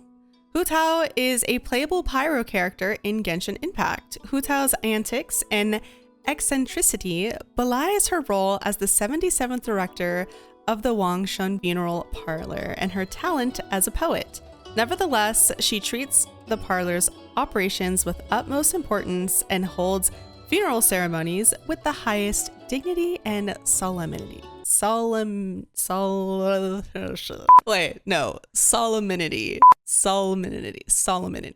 Anemone. Solemnity. Wait, why am I solemnity? Okay, I'm gonna leave it. We're gonna actually go ahead and click on this and see what extra info we can find about the parlor, just because you know how we roll here. We do all the research. But first, let's just scroll down. Okay, so her birthday is in July. She's a summer baby. Really curious about her family. And she said, she'd mentioned too that there was like a big like disaster during the Archon Wars, that like life was on the verge of extinction because of all the death and corpses and disease, and that her family was like imperative, or not imperative, but like crucial to reversing that calamity, which is interesting. This is another thing that like I get curious about, is that like obviously the Archon War didn't just take place in Liyue, right? So did they reverse calamity in Liyue? Because I imagine if there was like corpses everywhere, like in the wilderness during the Archon War, I imagine it was like that everywhere, not just in Liyue, right? So I don't know, maybe we'll learn more about it. Okay. All right, the funeral parlor is a point of interest located in Liyue Harbor, Sea of Clouds, Liyue. Along with burying Liyue Harbor's dead, they also perform funeral rites for Adepti. This is where Zhongli comes in, at least surface level, but I think there is also more meaning to him being at the parlor with Hu Tao, considering who her family is and what her job is. The parlor has ties to the Fatui, and according to Child, they ostensibly do not conduct in shady backroom deals like assassination. This is interesting because we saw in her character demo that she was fighting the Fatui, so interesting. But this is how Child got a hold of Zhongli all the way back when we did when we started the Liyue Archon quest, right? So the board can be found outside. Oh, okay, this is where all the stuff was. The dialogue given for interacting with the board changes depending on the completion of the quest. Oh, interesting. Before starting it, seems like there's a board outside, hanging from it. Not sure what they are. We did read the middle one. A board outside the parlor. Clients use the wooden tiles to write down their commissions before sliding them under the crack of the door. Hu Tao's advertisements can be found on the back of each tile. Buy one, get one free for the holder of this tile. Lore. Okay, here we go. The parlor was originally founded during or after the Archon War. Okay, so the wiki doesn't even know for sure. When the fallen gods manifested demons that prompted Rex Lapis to send the Yaksha to protect Liyue. Since then, it has existed for 77 generations. That's insane. Over time, the Yaksha accumulated massive amounts of negative karma, some of which manifested into a plague that swept through Liyue. Okay, so I was right. This had to do with the plague of the dead gods, and that the Yaksha, it had to do with how the Yakshas were essentially bearing that burden. It's what drove them crazy, killing many in its path. Paranoid people believed it to be a curse from the gods, but a few realized that the plague could be contained by purifying the air and burning infected corpses. These people pioneered a new path and eventually founded the parlor. They and their successors would tirelessly maintain the balance between life and death. The Hu family currently owns and operates the parlor. It was originally more of a doctor's office than the funeral services that it is known for today. That is very interesting. We don't know anything about her parents, or if she has like siblings or where her, like, we don't know if if her parents are still alive. I don't really know how old Hu Tao is either. I can't imagine that she's like 14. She's got to be at least, like, if she is in her teens, she's got to be at least like 18 or 19, like on the higher end, in order to be like running a business, you know? I feel like she's got to be on the older side. She still is like, she has a very youthful personality and she's very quirky, but like when it comes down to, like, when her integrity was required, she did have, there was like maturity there in how she handles things. So she's got to be on at least like late teens, 18, 19 at the youngest. Before we delve into reading her character descriptions, I just wanted to read about her staff really quick. The staff of Homa, because there seems to be some lore attached to it. To cleanse by fire all that is impure, to allow the impurities to rise with the flames unto the all-accommodating high heavens. Oh, what a choice of words. All-accommodating high heavens, yeah. That's definitely the impression Celestia gives off, as all-accommodating. Interesting. Okay. These rites would see fresh tinder lit during the rainy seasons, and wolf smoke would arise from those fires as prayers for blessings and the defeat of evil. These blazing rituals were especially commonplace during that ancient period of strife, for the dreams and the delusions of the silent corpses of gods would produce evil miasmas, snatching away the citizens who were no longer theirs, and those who were never theirs also. Then, a merciful doctor heard a whisper from within the flame as fierce as the red sunset, from within the crackling and snapping of withered grass. Only an unbound flame can purify the filth of this world. Lift up this scarlet firewood. With it, you shall repel every demon. So the doctor took up that devilishly red staff, igniting all that was impure. Those who have passed, unable to bear deep sadness, but who have since become shrouded by ill karma and calamity, they shall be reduced to ashen butterflies in this flame, and receive relief from their misfortunes and hurts. As for the doctor who lit those countless flames, legend has it that they too were reduced to smoke in the shape of a lovely butterfly. Though these rites have been forgotten over time, and with the coming of peace, those with fire in their hearts can still hear these whispered words from flickering flames when they find themselves faced with an imposing darkness. Only an unbound flame can purify this world. Ooh, that's interesting.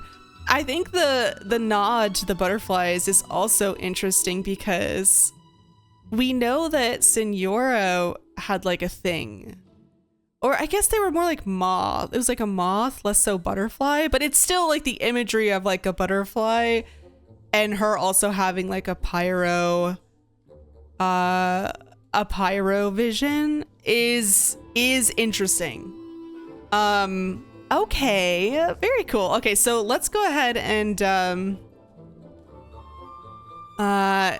go to her lore here. Hu Tao is the 77th director of the parlor, a person vital to managing Liu's funerary affairs. She does her utmost to flawlessly carry out a person's last rites and preserve the world's balance of yin and yang. Aside from this, she is also a talented poet whose many masterpieces have passed around Liu's populace by word of mouth. Okay. Let's see. Character stories.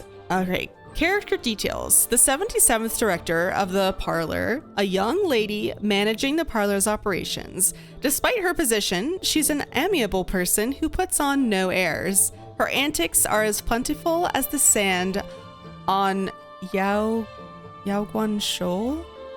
Hold on a minute. Hold on a second. Oh, it's this place. Okay. Sorry. I just wanted like a visual. She never ceases to shock people with her countless bizarre ideas. Hu Tao may seem like all play and no work, spending every free moment on leisure and being widely considered a laissez-faire business owner. It is only during funeral ceremonies when she personally leads her undertakers through lamplit alleys that she shows her dignified and solemn side. All right, character story 1. Funeral ceremonies allow mortals to leave this world with dignity, and Li Wei's funeral parlor, is said to be painting the last strokes on the scrolls of people's lives in the most respectful way. Traditional funerals include multiple steps such as holding a wake, burial, putting up a memorial plaque, all of which are subject to strict rules. Regardless of their social standing and level of wealth, all who depart deserve a ceremony that would do them honor. This is the parlor's client service philosophy. One would think that such a reputable organization ought to be led only by an individual of utmost learning and sagacity. Okay. I think my brain wanted to say sanctity. Yet the heavy mantle of the 77th director has fallen on the shoulders of a young lady like Hu Tao. She has got quite a reputation in Li Wei. Whenever someone mentions Hu Tao, their neighbors find it extremely hard to navigate the conversation. Although she is widely praised for her wit and shrewdness, her eccentric notions are not as welcome, as she often lets her imagination run wild. As a 3-year-old, she would read through volumes of classic texts while doing handstands. At 6, she would cut classes and fall asleep in coffins. Oh my god. When she was 8, she started living in the parlor and learning the etiquette of funeral ceremonies. One would never use the word measured to describe her behavior. During her teenage years, Hu Tao was tasked with conducting a funeral ceremony for the first time. The parlor's undertakers and consultants were anticipating her debut with their stomachs in knots as if they were suspended over the peaks of Julian Karst. You know what? So I was correct. She isn't a teenager. She's like a young adult. Like I said, like 19 at the youngest, probably in her early 20s. Okay, character story 2. But homegirl was reading at 3 years old. She was doing handstands and reading classical texts. Okay. Character story 2. Fortunately, Hu Tao treats the parlor's operations with the utmost importance and is always looking to grow her business. At the funeral parlor, the living give us mora to see the dead on their way. We have a responsibility to both parties, so we gotta make sure both sides are happy. When it comes to the parlor's rules, Hu Tao knows them all like the back of her hand. Each day, when the parlor closes its doors, Hu Tao invites consultants from different walks of life to pass their teachings on to the undertakers. The funeral tradition is like science. It cannot be performed based on impressions and personal habits. Of all the lecturers, Zhongli is the most revered one. As such, his lessons have proven to be the most effective in cultivating the competence of funeral parlors' undertakers. Despite often being teased by Hu Tao due to his old-fashioned style, he is also the person that she trusts the most. Okay. Interesting. Apart from that, Hu Tao always instructs her undertakers to respect their clients' wishes and not insist on any particular form of funeral. Some clients want nothing more than a peaceful ceremony. Some opt for a more lively style of event. There are also wealthier clients who would request a funeral arrangement of the most pompous kind. The services we provide have to be tailor-made according to the client's needs. Ever since Hu Tao took over, the parlor's operations have been solid and reliable, with ceremonies conducted so tactfully that quite a few superstitious people in Li Wei have changed their attitudes towards funerals. Even so, Hu Tao still has a tendency to wander off, disappearing as soon as her undertakers are busy listening to lectures. The hobbies and interests of this young director are just as eccentric as her personality, and yet it is difficult to say with certainty if those activities are of a purely leisurely nature. Hu Tao's shadow can be seen in the moonlit docks or at the highest, most precarious viewpoints in the mountains, where she's likely to take in the scenery and shape her thoughts into beautiful poetry. She loves to roam freely at night, looking for inspiration. When it strikes her, no matter where she is, she cannot help but compose a poem on the spot. If they are particularly lucky, the traveling merchants taking respite around the stone forest can spot a mysterious girl keeping herself amused in solitude. Hu Tao can play a 4-player card game accompanied by no one for hours on end. That said, the joys of engaging in such activities remain a mystery to all but Hu Tao herself. Alright, character story 3. The Ministry of Civil Affairs is guarded by 2 lifelike stone lions, a symbol of power and authority. However, Hu Tao, who happened to be passing by the ministry building one day, saw them in a different light. At first, she examined the lions with a thoughtful look, but soon enough, her pensive face gave way to a wide smile as she slapped them on the forepaws. From that moment on, Hu Tao often visited and pet the stone statues. Not only would she talk to them, but also give them pet names: Whiskers for the one on the left and Mittens for the one on the right. On occasion, she would even bring a bucket of water and a big brush to bathe them. Each move so careful and deliberate that one might think that they were her actual pets. As it happened, another feline, a living and breathing calico cat, could be found enjoying the local delicacies in front of Xinyu Kiosk, not too far from the ministry building. One day, some city folk came to play with the restaurant's favorite, providing an interesting foil for Hu Tao's peculiarities. Met with befuddled gazes of the bystanders, Hu Tao showed unwavering confidence. Sure, your kitty's cute, but the same can be said about my Whiskers and Mittens. Their fur might be harder, but they're still just as fluffy. Any animal that brings people joy may become a pet. And when it comes to majestic looks, your little furball simply can't measure up to my lions. Suffice to say that this explanation was met with even greater consternation from the onlookers. Yet the group of people shocked the most, and most often by Hu Tao's antics, were the ministry guards. Soft footsteps could often be heard in front of the building at around midnight. Initially, the guards suspected that it had been a thief preparing to rob officials. To their unceasing surprise, it would turn out to just be a young lady playing with the stone lions. The guards were faced with an even bigger conundrum when, once everyone had reluctantly got used to her presence, Hu Tao discontinued her visits. That meant that the responsibility for cleaning the statues fell on the guards' shoulders once again. Subsequently, they decided to keep guard by the lions for many days, anticipating Hu Tao's return. Once they finally had the opportunity to ask her why she would not visit anymore, they received the most absurd of answers. Whiskers and Mittens are adults now and can take care of themselves. Excuse me, I'm running late for my heart-to-heart with a statue of the Seven regarding the meaning of life. Well, to be fair, talking to a statue of the Seven, you're kind of praying to whoever statue that is, so I don't know, maybe she was chatting to Zhongli. Or Rex Lapis, I should say. Alright, character story 4. Not long after her initial meeting with the little zombie, Hu Tao decided that, as her self-proclaimed true friend, she should grant Chi-Chi eternal peace.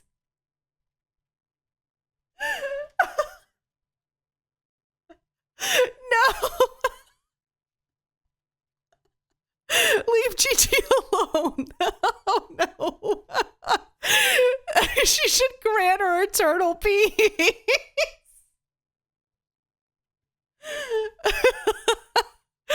Oh god. Hu Tao would go on to kidnap Chi-Chi several times, following much deliberation in every instance, including calculating the most auspicious time for the ceremony, aiming to follow the standard procedure of cremation, after which she would place Chi-Chi in a tomb on the outskirts of the city. In fact, she would have succeeded already if not for Baiju's timely interventions. Each time the Boo Boo Pharmacy's owner managed to catch up with them, Hu Tao had already had Chi-Chi packed in a bag with only her head sticking out, staring in utter confusion as Hu Tao was vigorously digging a hole for the pyre. Afterwards, Hu Tao sent Chi-Chi an apology letter in which she expressed deep regret that she had not been able to lay Chi-Chi to rest fast enough. In Hu Tao's eyes, Chi-Chi passed away a long time ago, but has been trapped in this world and cannot free herself of her eternal suffering. Baizhu, for his part, had grown ever more restless in his pursuit of eternal life after meeting Chi-Chi. This act of defiance against the cycle of life and death was unacceptable to Hu Tao. Oh, that's interesting. She wanted to bury Chi-Chi not only out of consideration for her friend, but also to restore the natural order. But Chi-Chi could not disagree more, as she was afraid of death and disliked Hu Tao for her attempts. Because the struggle between Hu Tao and her had been going on for so long, Chi-Chi has experienced a breakthrough. She has started to remember places where she might hide to avoid being captured by Hu Tao. Perhaps it was due to those desperate survival efforts that Hu Tao decided to do something unusual and dig deeper into Chi-Chi's past. The story of her accident and the mystery of the Adepti. That series of coincidences filled Hu Tao's heart with hesitation. Since Chi-Chi's will to live is so strong, she should not be forced to move on. Given the circumstances, she could only be treated as a rare exception that eludes the natural laws. Ever since, Hu Tao's attitude towards Chi-Chi has changed drastically, to the point where she would pamper her. Unfortunately, the damage has been done, and Hu Tao has become Chi-Chi's bugbear. The little zombie may need several years more to let go of her grievances.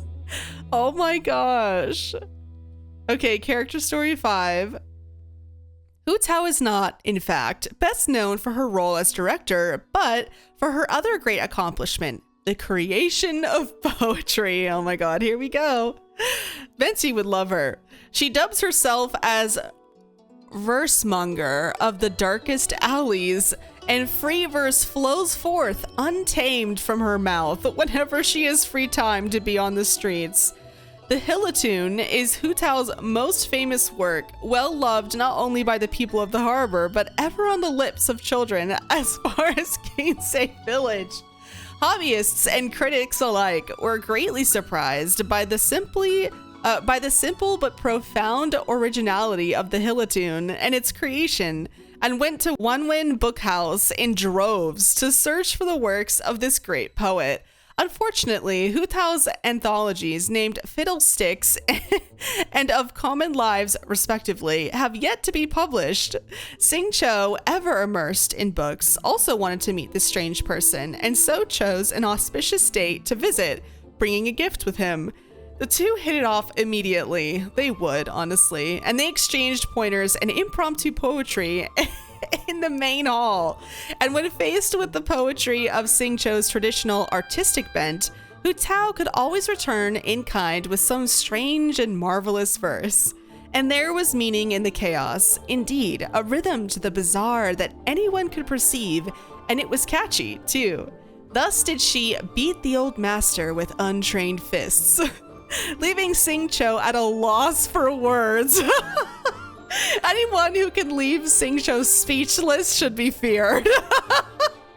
At length, the poetic spar ended amiably, and they have been friends ever since, reading and composing poetry with one another when they have the time to meet. Over time, Chongyun, too, was pulled in to serve as an umpire, their laughter filling the streets. The poems born from these sessions would also be recorded by bystanders. If you ever should hear a pair of matched verses, one strict and the other playful, you are most likely to have heard one created jointly by Hu Tao and Xingqiu. That's cute. Okay. Harmony Hexagram Hat. This hat is somewhat on the hard side, and the insignia of the Wangsheng funeral parlor adorns its front. It is said that this hat was passed from the 75th director to Hu Tao. However, that director was large, muscle-bound, and had a head at least 2 sizes larger than hers. Ultimately, Hu Tao had to spend an entire day and night to modify the hat with her own hands, such that its dimensions would fit hers. When she meets others, she tells them this hat is magical, upholding good and repelling evil, and is a bringer of peace. The Undertakers laugh and leave it at that, but the 77th director clearly does treasure that hat. No matter the rain or storm, or if Hu Tao returns late covered in muck, that hat will remain spotless and clean. The plum blossom that adorns the side of the hat is plucked from a plum tree that Hu Tao planted and grew herself. Its creation process is as follows: pluck and air dry, then paint, lacquer, and outline carefully before sun drying for 3 days, and voila, a beautiful accessory, soft to the touch and bearing a delicate fragrance. Cute. Okay, vision. This tale should begin with the funeral of Hu Tao's grandfather. 10 days before the funeral itself, old Hu had passed away following a bout of illness. For its 75th director, the funeral parlor held a grand funeral, in accordance with the last wishes of the old man himself, to be conducted by Hu Tao. Only 13 at the time, Hu Tao would later go on to become the director in turn, made all the arrangements herself to the highest standard, greatly impressing the Undertakers. Wait, so I guess her parents were out of the picture. Was she raised by her grandfather? After the funeral, the 13-year-old Hu Tao grabbed her traveler's bag and crept out alone in the dead of night. In her bag were only a few rations, some water, and a means to create some light. She was headed to a mysterious and seldom seen frontier. Heading straight from Wuwang Hill, one may arrive at the border. It is the line that separates life and death, the secrets of which have been managed by the funeral parlor for generations. According to legend, it is a place where the souls of past relatives and the spirits of those with unfulfilled aspirations linger. For Hu Tao, this journey was a chance to see her grandfather once more before he departed forever. For 2 days, she journeyed unceasingly before finally arriving at her destination, yet was unable to locate her grandfather upon arrival.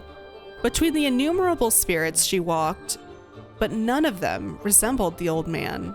She stayed there the whole day before falling asleep in exhaustion, awakening to a night sky and heavy dew. Around her were gathered a few lone spirits, clapping and laughing. Silly girl, why would old Hu be here of all places? What were you thinking, looking for your relatives here?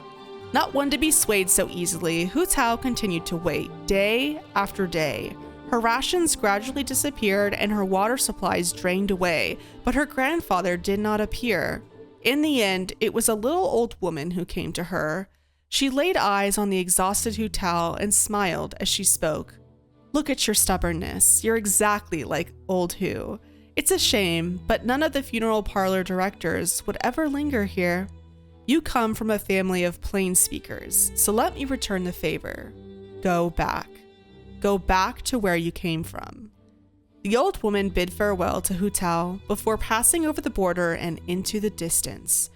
Hu Tao watched as the figure of the mysterious woman grew smaller and disappeared, as a sense of doubt tinged with relief manifested itself. At last, she came to the conclusion. Her grandfather's absence was due to him having passed over the border as soon as he arrived to the place where he was bound. He had been open and honest in life, leaving behind no regrets, so was it right for his departure to be framed in regretful terms? With a smile, she set forth on the return journey. The faraway moon had been casting a thin light on the way over, but had now been replaced by the bright light of dawn.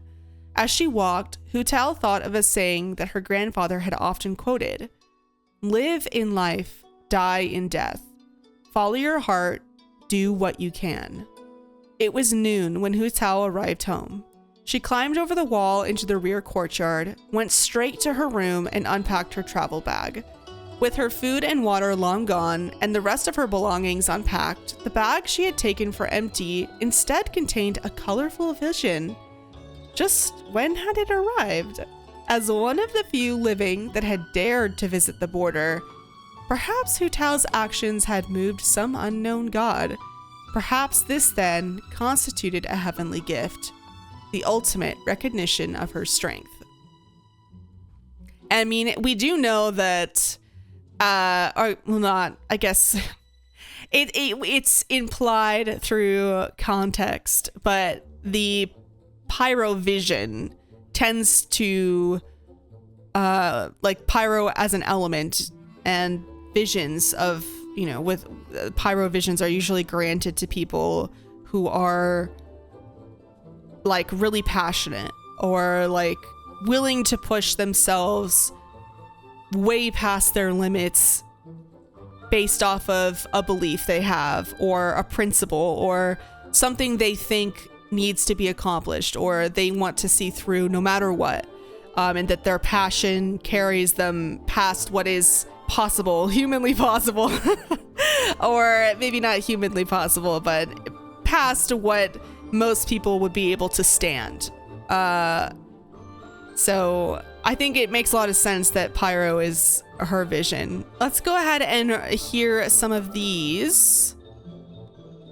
We did already hear some of these just because we've done at least the 5 stars. We've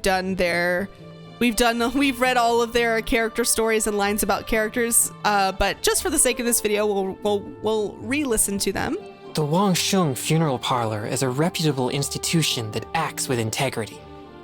But whenever I see that cheeky smile that says, "It's nothing you exorcists need to worry about," it just makes my blood boil. Oh. Deep breath, Chongyun. Stay calm. Okay. Oh, it's also funny that, like, her and Singcho, like, team up a lot. And Singcho does like to tease Chongyun. So I would imagine that Hu Tao sometimes gets in on that action. Warm, fake smile, death. I despise Hu Tao. Oh my god. Holy shit. Holy fuck. Okay. I mean, we know why, but Jesus Christ. Okay. I often see her wandering in the woods singing strange songs. Actually, I must have heard all of her songs several times each by now. I'm used to her singing, but I still find it strange. That being said, I don't hate it either. Well, that's a very Shen-He-like assessment. Thank you. Is Hu Tao picking on you too? Ugh, that prankster always waits till I least expect it, creeps up on me from behind, and then, boo, then laughs herself silly. But I can handle it. And she does bring me fermented plum blossoms once in a while so I can make flour cakes, so I don't hold a grudge. Hu Tao? Her liveliness is irritating. Fortunately, she is also humorous, so you need not worry about her growing into a boring human. Oh my god.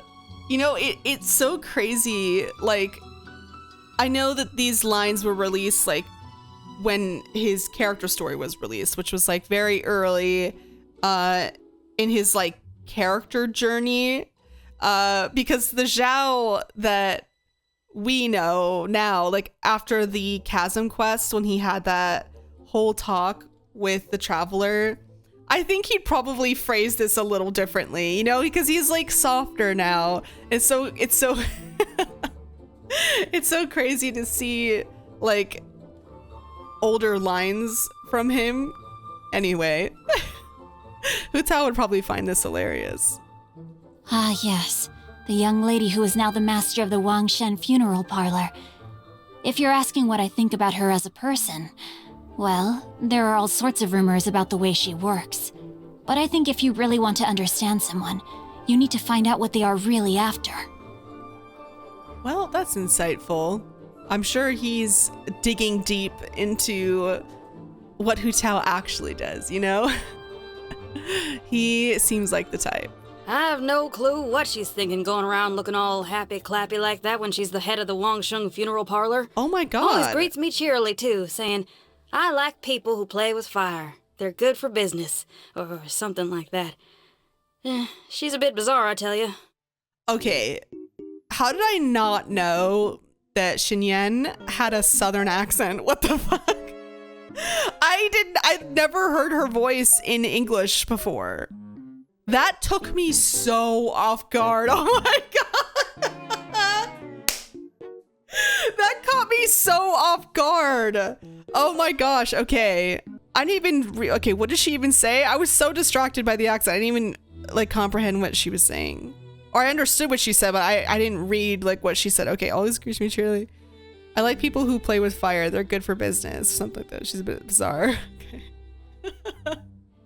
What the heck? I did not know that her English VA was using an American Southern accent. Okay. I always hear people saying that the director of the Wangsheng funeral parlor has an unorthodox approach to business.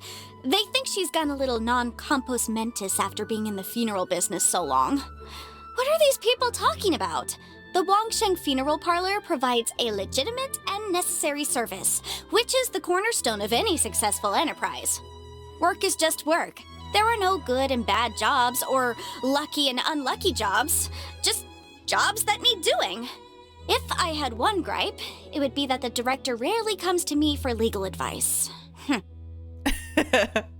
I figured Yanfei would see the logic in the importance of Hu Tao in her job, not her like secret one guarding the border. I don't know if Yanfei knows about that. She is got a Deptai in her, so maybe, I'm not sure, but I think she like in terms of like the funeral parlor and the services, like she would definitely be one who would like recognize the importance culturally and economically of of Hu Tao's business. Ah, yes, Hu Tao. Very expressive face, and she has a sharp mind, too. You can be discussing the most mundane thing in the world, and she'll always bring out a string of witty remarks. I admire her a lot. There's never a dull moment when you have friends like her around. Oh, that was sweet. Yoonjin's such a sweetheart. I remember this line from his character video. The current overseer of the funeral parlor? I cannot deal with that child. I think he does, and I think he can. I think he loves Hu Tao. You know what? I'm headcanoning it right now. I want like a father-daughter relationship. I want to see it. I think having someone as eccentric as Hu Tao and having someone who's as solemn and reserved as Zhongli is would be such a fun dynamic. I wonder if Hu Tao like knows about Zhongli. Like she's like they work so closely together, and like his knowledge is just I wonder if she has her suspicions. I'm sure she does. Like she's smart. I'm sure she does. All right, let's read her birthday mail really quick. My dear friend, I have some especially good news to deliver to you. It's my birthday today. When I woke up, I felt myself brimming with creativity and was dying to write you a poem. The daughter of Hu came into being, all the world now to be seeing. Flame butterflies flutter like falling plum petals. In a transient dream, a fragrance settles. The wind rises, the clouds drift. The impermanence of life is a gift.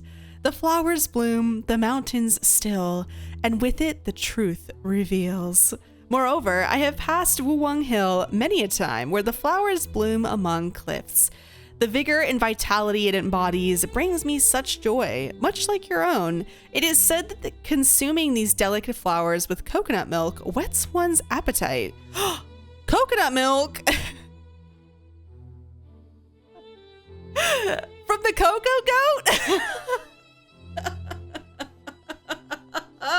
Wait! Sorry, that's probably not even that much of a reference. My brain's just, okay. Anyway, I've tried it. I hope you try it for yourself soon. Come visit the parlor when you have time. I miss you. Okay, here's the second one. My dear friend, here. Recently, I have been very interested in fishing, but I couldn't catch anything even after sitting by the pond for days. In hindsight, I think it's because I lacked an assistant. When it comes to fishing, I immediately thought of you, my dear friend. You're the perfect person to count on. You travel the world and fished all over the world too. You're the master of masters in fishing. Come and help me out. Are the fish here too full? Or maybe they don't like my bait. Though I failed in fishing, I plunged into the water and successfully caught quite a couple of nice fish. Tender fish slices go perfectly with Yangshan noodles. Aromatic and fresh, a perfect combination of stillness and movement. Such a dish is simply food for the soul. I mustn't have it all for myself. A grain of rice on the ground, a bird flying in the sky. With me, Hu Tao around, you'll be so happy you could die. Come quick, I'll be right here waiting for you. Okay. Recently, I've been asking Zhangling to teach me the culinary arts. She obviously agreed, and my first task is to go up into the mountains and gather ingredients. And the ingredients must be innovative. Now, my dear friend, having read that, I am sure your eyebrows must be furrowed as you wonder, anything that flies in the sky, swims in the sea, or runs around on the ground and can fit into a mouth has already been tried by Zhangling. So how can one still find innovative ingredients? Even I was confounded and wandered about with hands most empty indeed until I found myself sitting high in the boughs of a tree, legs swinging free, when the answer hit me. Superb ingredients may be found at the ends of the sky, but also right beneath your eyes. This pine is solid, sturdy, and full of fragrance, so it'd be perfect for roasting chicken. Ideas burst forth like water from a spring, so I shall dedicate a poem.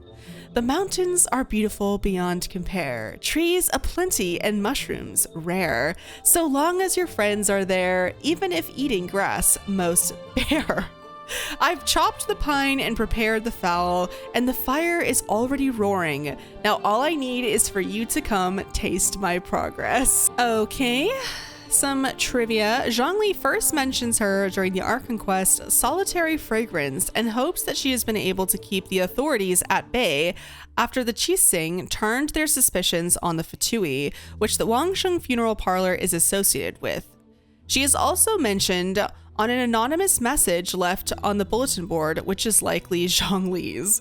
Hu Tao writes a response to Baiju's message from the bulletin board, in which she says he should hand Chi-Chi over to be buried by the parlor. Hu Tao's Chinese voice actor is the same voice actor for Kiana Kaslana, the main character of all of HOYO-verse's previous games. Oh, that's fun. Hu Tao is the first playable character starting from global release who goes by her full name in official media and in the game's interface. Kamisato Ayaka was the very first, introduced in the first closed beta test, but afterwards unavailable until version 2.0, while other characters before them have known surnames such as Jean Gunhilder, Kaya Albrick, and Diluc Ragnavinder. They go by their given names in official material. Yunjin is the second playable Liyue character who goes by her full name. Hu Tao is associated with butterflies because Chinese traditions commonly associate them with life and death and the dead. Oh, that's cool. I didn't know that. She wears plum blossoms on her hat, which are associated with late winter. This fits her title, Fragrance in Thaw, which also refers to winter transitioning into spring. On April 1st, 2021, HOYO-verse made Hu Tao their official mascot for April Fool's Day, replacing Paimon. Good riddance. Get rid of that tiny little fairy. Their social media accounts changed their profile pictures to images of her, and the official Discord server for Genshin Impact had a Hu Tao theme. This is most likely to reference Hu Tao's reputation as a prankster within Liyue, which suits the theme of April Fools. Hu Tao is known by these aliases or titles. Director Hu, okay. Hu Tao is the first and only event, 5-star, to not be revealed during a version trailer, most likely due to her relations with death, which was a taboo during Lunar New Year, the time before her release. Oh, okay.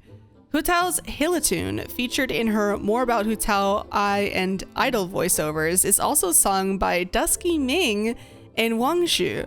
The traveler, when talking to Shinozuka, and referenced in the Wonders of the World achievement, Silly Billy Churlish Ghoul. In the Chinese, Japanese, and Korean versions, the song is a reference to a Chinese nursery rhyme called 10 Rabbits. Oh, that's cute.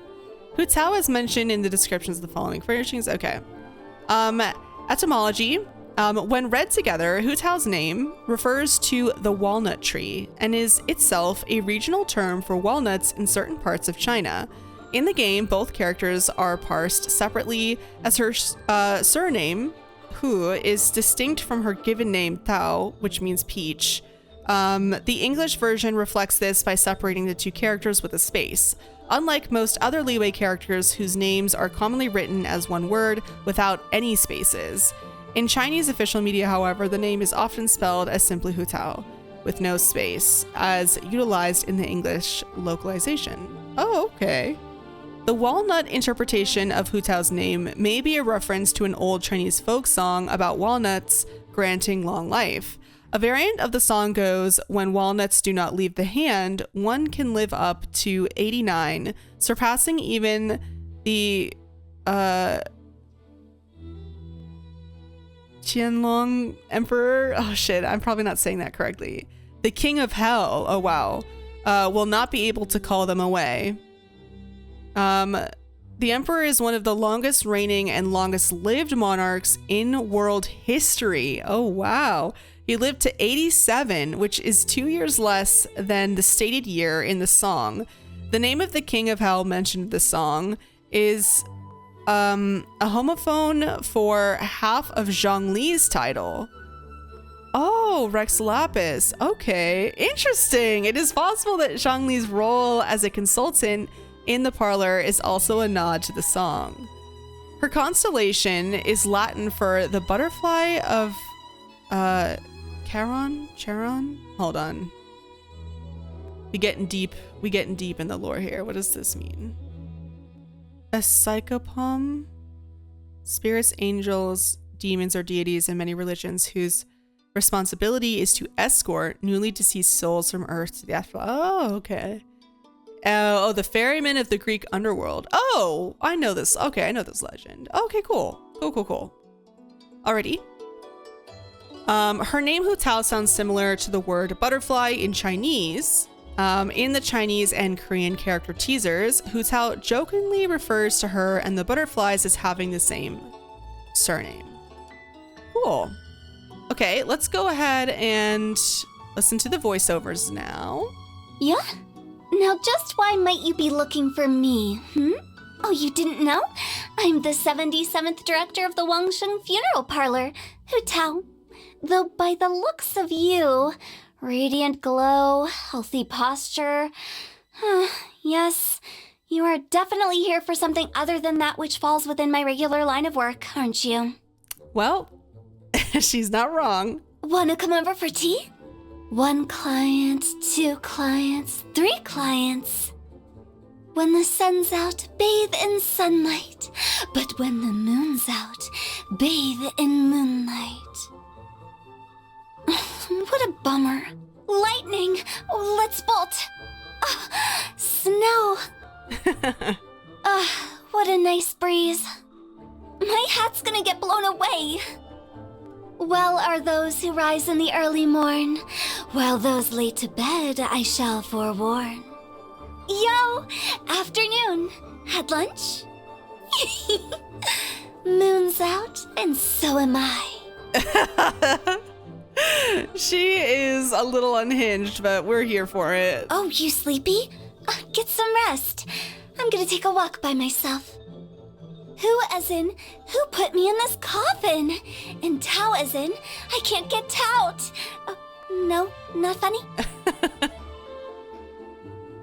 Let me show you some fire tricks. First, fire. And then, whoosh, fire butterfly. Be free. You've been all over, so you must have seen a lot. When you've got the time, tell me your story, yeah? Run around all you like during the day, but you should be careful during the night. When I'm not around, best keep your wits about you. Oh, need a hand? Well, I'm here. If you need some assistance, I'm here to give it my all to the very end. Oh, fighting's a pain. For me, it's not an objective so much as a means to an end. Using the means to reach the end, to fight for that which I will not compromise on. It's in this way that you and I are the same. See, this is why she has a pyrovision.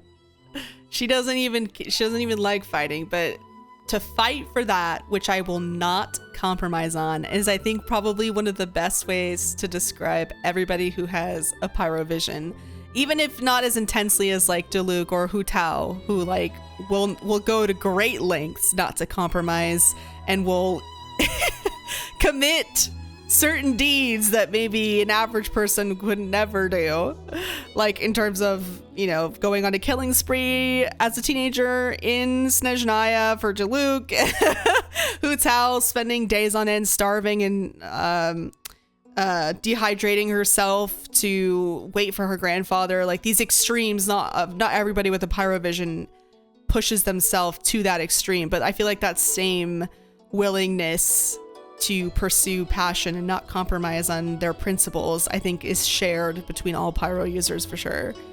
Okay. Vision. Oh, this thing? Yeah, whatever. Okay, very blasé. We are entrusted by the people to loyally see out their wishes. Wangsheng Funeral Parlor is special in that it carries a dual responsibility to those both of this realm and the next. Some plants only grow in gloomier spots with ample moonlight. You ever seen any? Oh no? Well, I'll have to show you next time. Okay, this is about Zhongli. Zhongli looks young, but his personality's a bit dusty. Knows everything, but doesn't fret over anything. Couldn't be that he's, Oh. Forget it, whatever. Oh, I think she's on to him. I think she's on to him.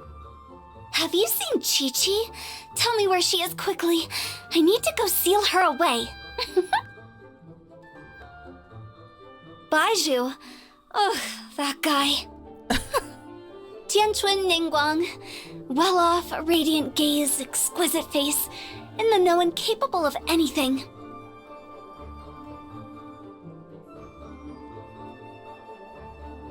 Beidou is well known in Liyue. She doesn't know me, but that's cool. Me just knowing about her is enough. Oh man, I really do want to make friends with her. Oh, that's cute. She admires Beidou. I hear Master Xingqiu is writing a book. Standard novella or a ghost story. I think I should go tell him about all the things I run into.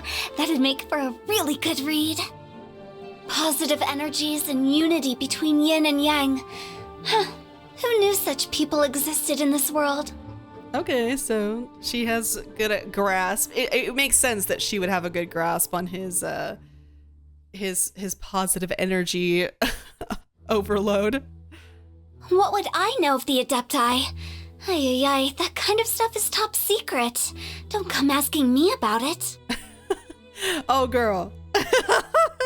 Oh, girl, we've been new, but I appreciate you trying to keep it under wraps.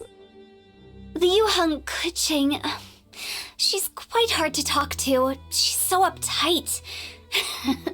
Really makes me want to mess with her. She wouldn't knock me in the head with her sword though, right? Or would she?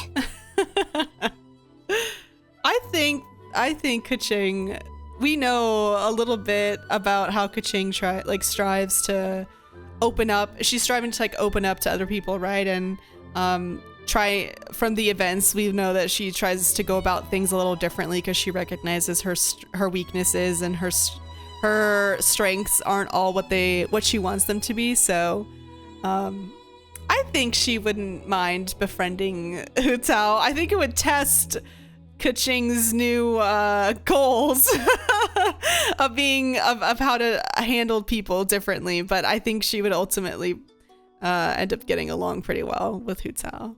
Xiangling's a riot. Only a little boo and she jumps. She's so easy to scare. Being in the industry that I am, I just love these kinds of people the most. Gotta keep it in check though, in case Guoba ends up toasting me instead.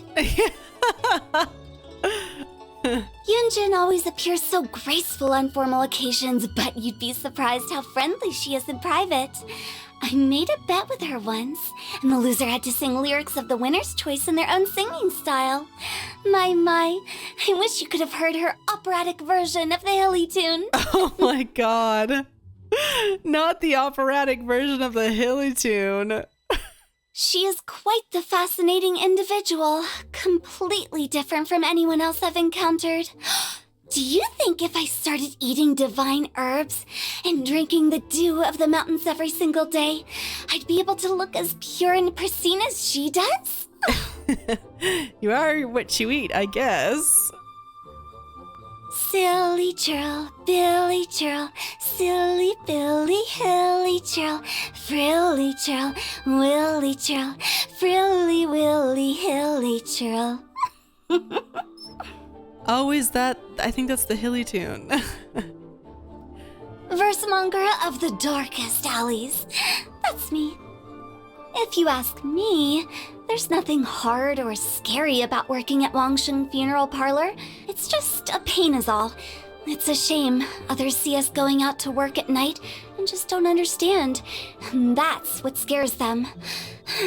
You all just don't understand. I'm Wangshen Funeral Parlor's 77th funeral director. My grandfather was the 75th. First thing I took over was funeral affairs. Surprising, huh? And just like that, it's already been a few years. Time really does go by so quickly. She must have been raised by her grandfather. There hasn't been a single mention of her parents, not once. Balance must be maintained, and yet destinies remain variable. Death has its own rules, and yet is still hard to predict. Remember, no matter where, no matter when, no matter what the reason, one should never poke fun at death. Only once you know and respect death can you truly understand the value of life. Wow, okay. That was pretty sincere, but it is like the higher friendship level, so it makes sense that she would open up, you know, a little bit. A bright moon aloft amid the vast clear skies. Moments like these are just perfect for writing poetry. I gotta find something fun to do. Sitting around doing nothing is a fate worse than death. La la la la la. Steamed fish with a side of prawn dumplings. Chingshin slime condensate. Ugh. Surely this is Xiangling getting payback.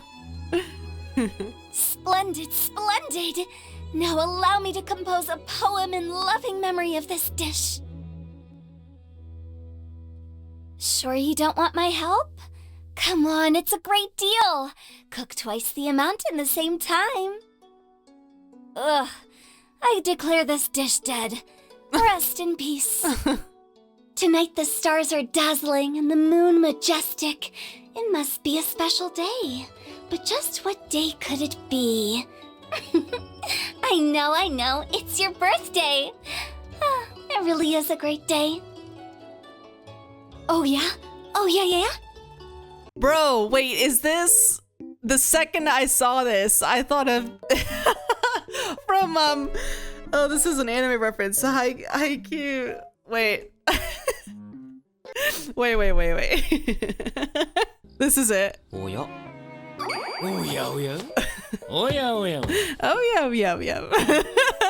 Okay, anyway. Back to what we're supposed to be doing. Okay. Yeah, this is good. Thanks. I never imagined that I, Hu Tao, could ever be like this. Energy like a rushing torrent. Heart soaring like a gliding eagle.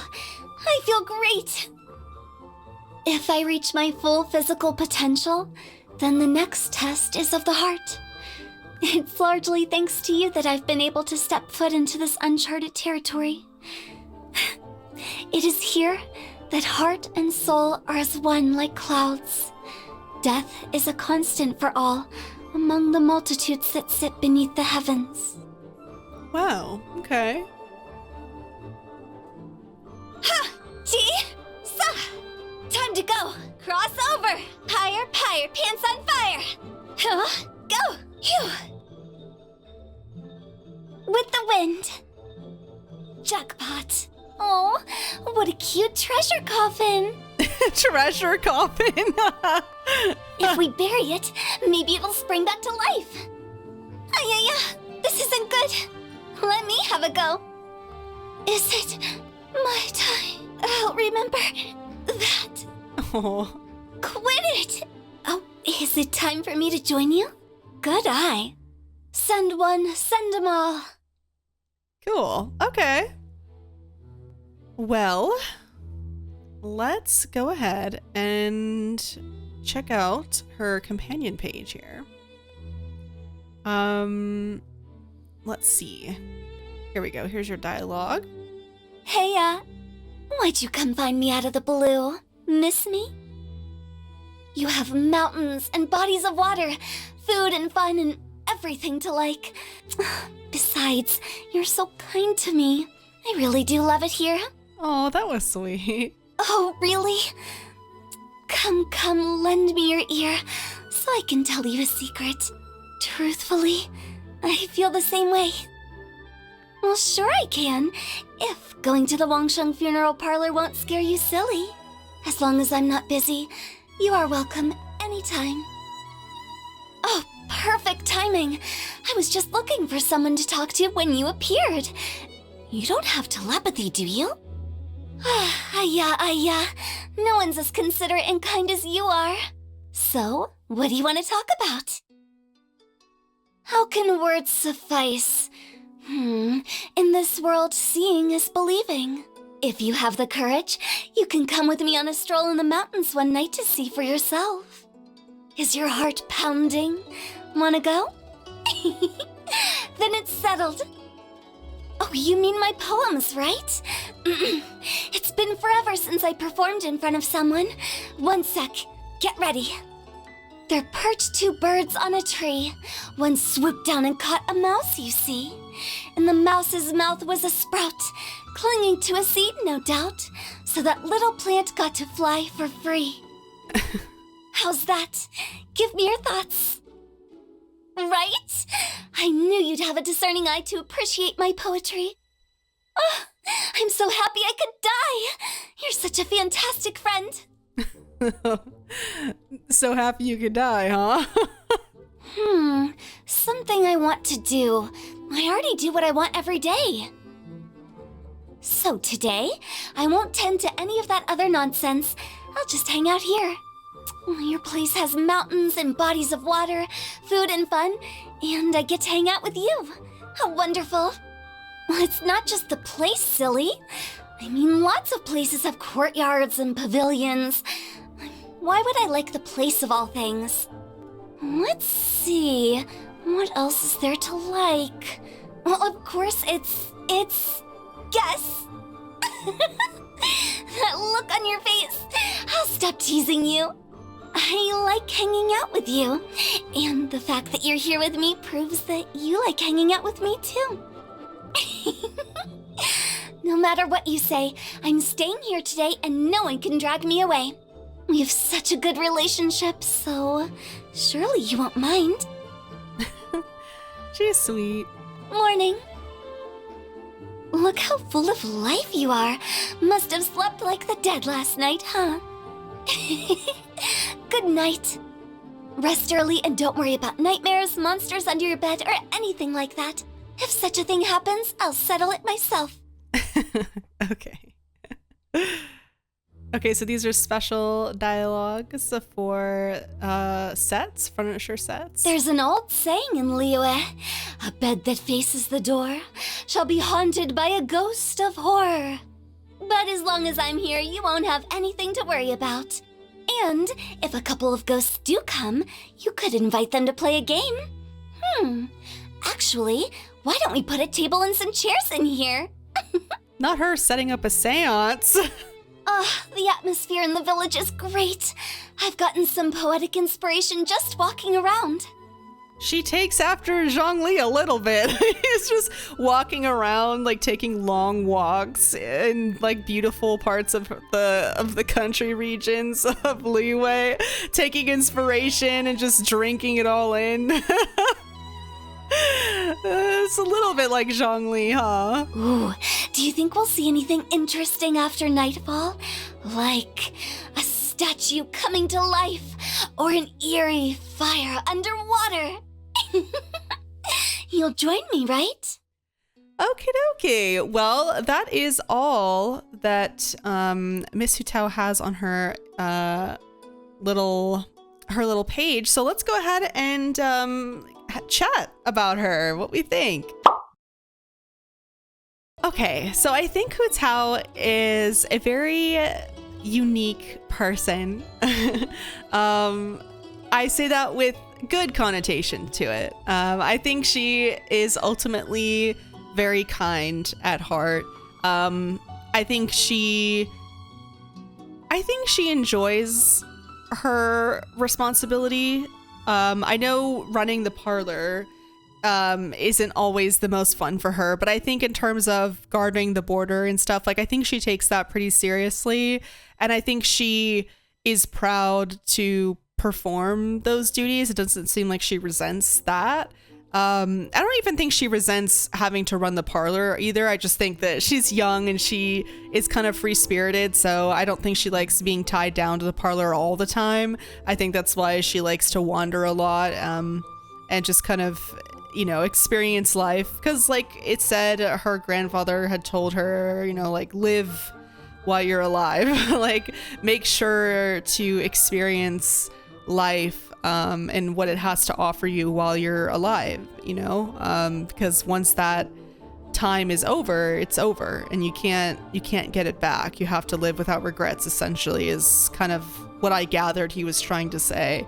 And I think Hu Tao took those to heart, and I think that's why she lives so, I don't want to say carelessly, because she's not careless, but I think she is very carefree, and she, if there's something that brings her joy, she doesn't seem to hesitate to indulge in it. Not crossing over into, like, you know, greed or, you know, gluttony of pleasure or anything like that. I think she's just, when she sees something that she knows will bring her happiness, or maybe other people that she cares about will bring them happiness, like how she interacts with the traveler. She seems to, I mean, like in the character stories we just listened to, it seems that she really does, like, you know, enjoy spending time with people. She's not like a loner or anything. So while she's very free-spirited, it seems that she does enjoy making friends and, you know, interacting with people who understand her, even if they don't fully get her. It doesn't matter to her if they don't fully understand her. I think she just cares that they like spending time with her and like hanging out and, you know, having fun, which is nice. I think that's it humanizes her. It makes her, grounds her personality a little bit. I do think that there is a lot left unsaid when it comes to her family, and her family's history. I know we got like a little bit about, like, she was saying her family, like all the way back to the founding ancestors, of her lineage, you know, being more doctors and like figuring out a way to help stop plague from spreading, during the Archon War, when plague and death was just rampaging across the land, and people were absolutely in fear, and the balance was completely lost, and that her family has striven I mixed the words strode and driven into the same word. Her family was very driven throughout the generations to make sure that the balance is maintained. Of course, that's a very vague thing to say, like balance of what, but I feel like, you know, it's hard to like pin down and like get specific details on like the balance of life in general. Even if you were to look at it through the lens of a single individual's life, like stuff just happens, you know, like life is very unpredictable, and maintaining balance is very difficult to do. Even in your own life, like I know it's just hard because, you know, you gotta manage yourself, and there's so many things out of your control. So I think her family has just it seems that they've tried to help maintain balance on a grander scale, at least for the people of Liyue, to the best of their abilities. And they seem to have some supernatural help doing that. I don't know the specifics of that. I would love to know more about that, because she makes it sound like, and in her character demo as well, they said that there's like a special technique that her family has passed down that helps them cross the border or reach the border often. So not sure what that is or how they learned that. I know that in her weapon description, it said that like a flame whispered to them, right? And the first staff of Homa, like the purifying flame is what motivated, or not that being the sole motivator, but it helped motivate the original ancestor, right, to try and purify all the plague and stuff like that.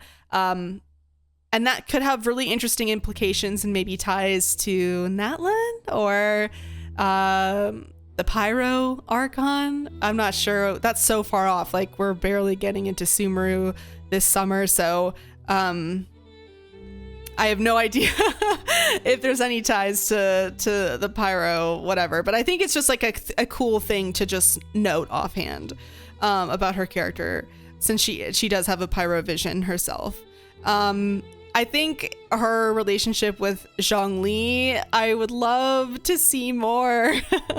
Hopefully we see more, maybe in other events in the future. Not sure. We did watch all the events so far, and we're going to be doing this summer. They have the Kazuha Moda official event happening, so there's no Liyue characters there in terms of Hu Tao and Zhongli, but I would love to see more of their interaction, because I think that it'd be such a fun dynamic, and I want so desperately for it to be like a father-daughter dynamic. I think Zhongli being involved in the funeral rites, like that's how we first met him, right? That's how Child first introduced him, was making sure that he was doing his own funeral rites, essentially, right? So it makes sense on a surface level why he would be working at the parlor to help assist with funeral rites.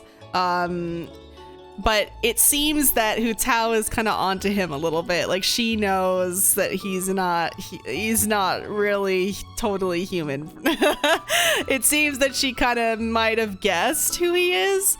Not really sure. Zhongli isn't always super subtle about his knowledge, and Hu Tao, as someone who has probably very familiar with incredibly detailed tradition being passed down in her familial generation, like having someone, just some random man who doesn't have his own family, who doesn't have his own lineage, just having this abundance of knowledge on like traditions in Liyue, like a man without roots, essentially having all this incredible intimate knowledge about Liyue tradition is like, so it's kind of suspicious, right?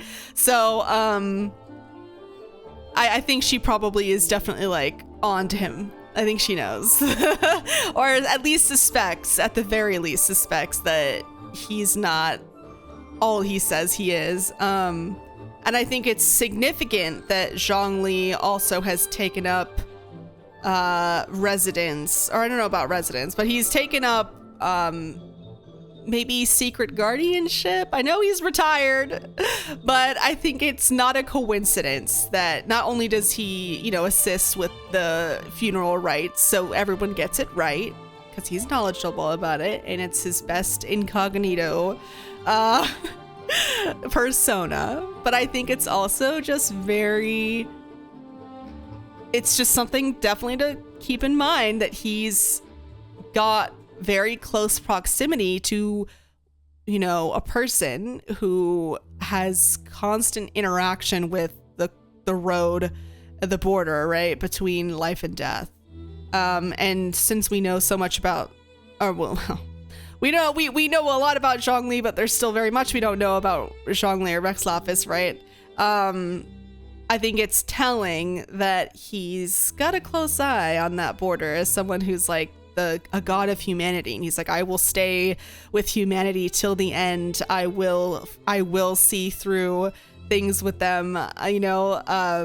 He's devoted to humanity, just as humans were devoted to him and still are, right, to this day.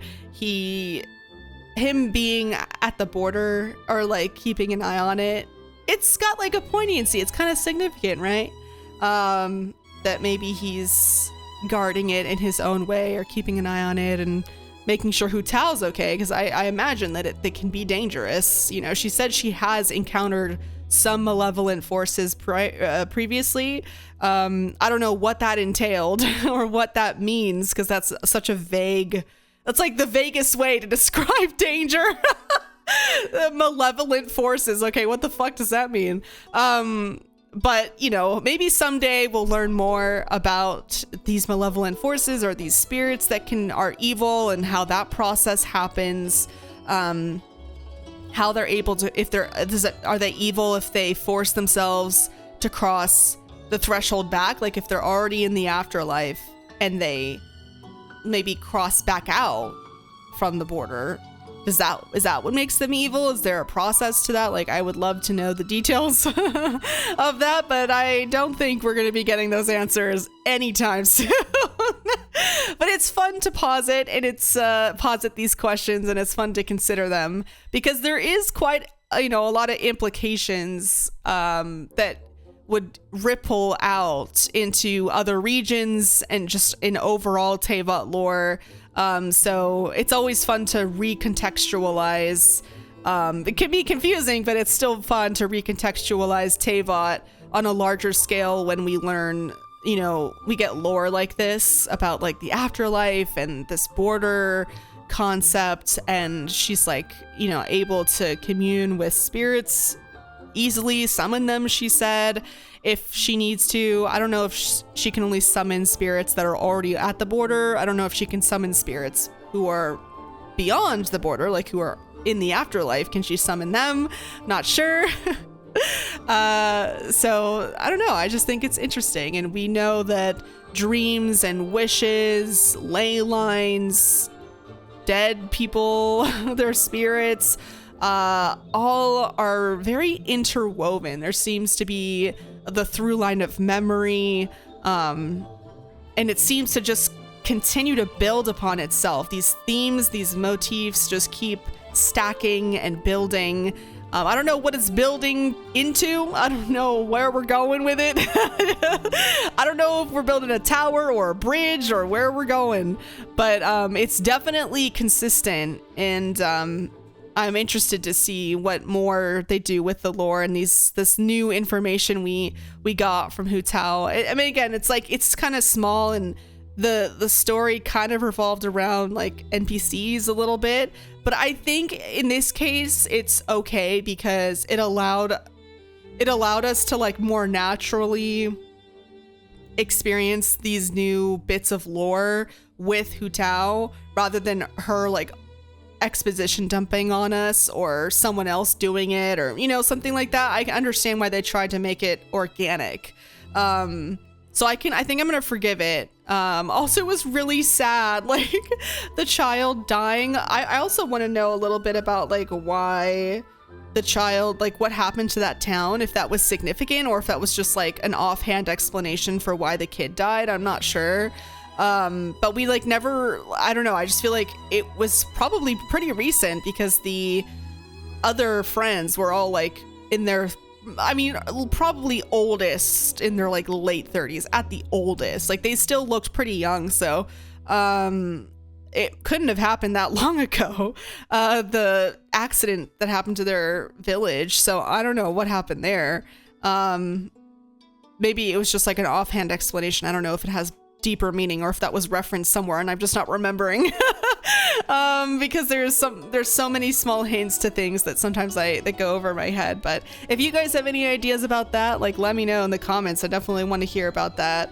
I don't think I have anything else to say. I think I said my piece about Hu Tao. I think she's really interesting. Her quirkiness is fun. I can see why a lot of people enjoy this character. I'm really surprised that she wasn't in or mentioned at all. Or I guess she was mentioned, but she didn't show up in the main story or the Archon quest at all. And the difference between that and like characters like Shenhe and Yunjin, they got to be in a story, an Archon quest, right? Or I don't know, was it a world quest? I don't remember. I think it was an Archon quest, but they had like kind of special circumstances where their story quests were kind of part of the Archon quest. It was like a weird in between. But they felt like it still felt that they were more closely integrated into the actual story instead of just being like a separate character story. I'm just surprised that Hu Tao has such an essential role in Li Wei's current like cultural social network, right? She's the one who buries everybody, and after Rex Lapis's death or apparent death, you know, you would think that a funeral parlor would be kind of in headlines a little bit. I guess it happened a while ago. I don't know. Maybe I'm being dramatic, but I'm surprised that she just wasn't like, we didn't at least see her in like an Archon quest or anything like that, especially since she's so close with Zhongli. Like he works under her. Like technically, I guess she's his boss, right? Right, which is funny. Funny to think about, but I don't know. I just think it's crazy that she didn't feel more closely integrated in like the main happenings of Li Wei. But you know what? Maybe I was speaking too soon. Maybe future Li Wei events we'll get to see her interact with more Li Wei characters. I know we got to see, she had voice lines regarding other Li Wei like characters. But it'd be nice to like see it. You know, it's always better to be able to experience it in the game in that way. Of course, I enjoy reading and listening to voice lines, but I think it's always a little more impactful when we can like visually see it or like see them interact or their script and written for their interaction specifically. So anyway, I think she is a lovely character. Again, I can see why so many people enjoy her. I think ultimately she is a kind soul under all the under the quirkiness and you know, interesting eccentric habits. I think she's a very kind person, and I think she wants to do good and help people, and I think she does have pride in what her family's true secret goal is, right? It's to protect the border between life and death. I think she also takes pride in her parlor duties, but I think more so this secret is something that means a lot to her, right? I think it would mean a lot to anybody, but there's a lot of responsibility that would weigh down on someone with, you know, tasked with guarding life and death, that bridge, that border.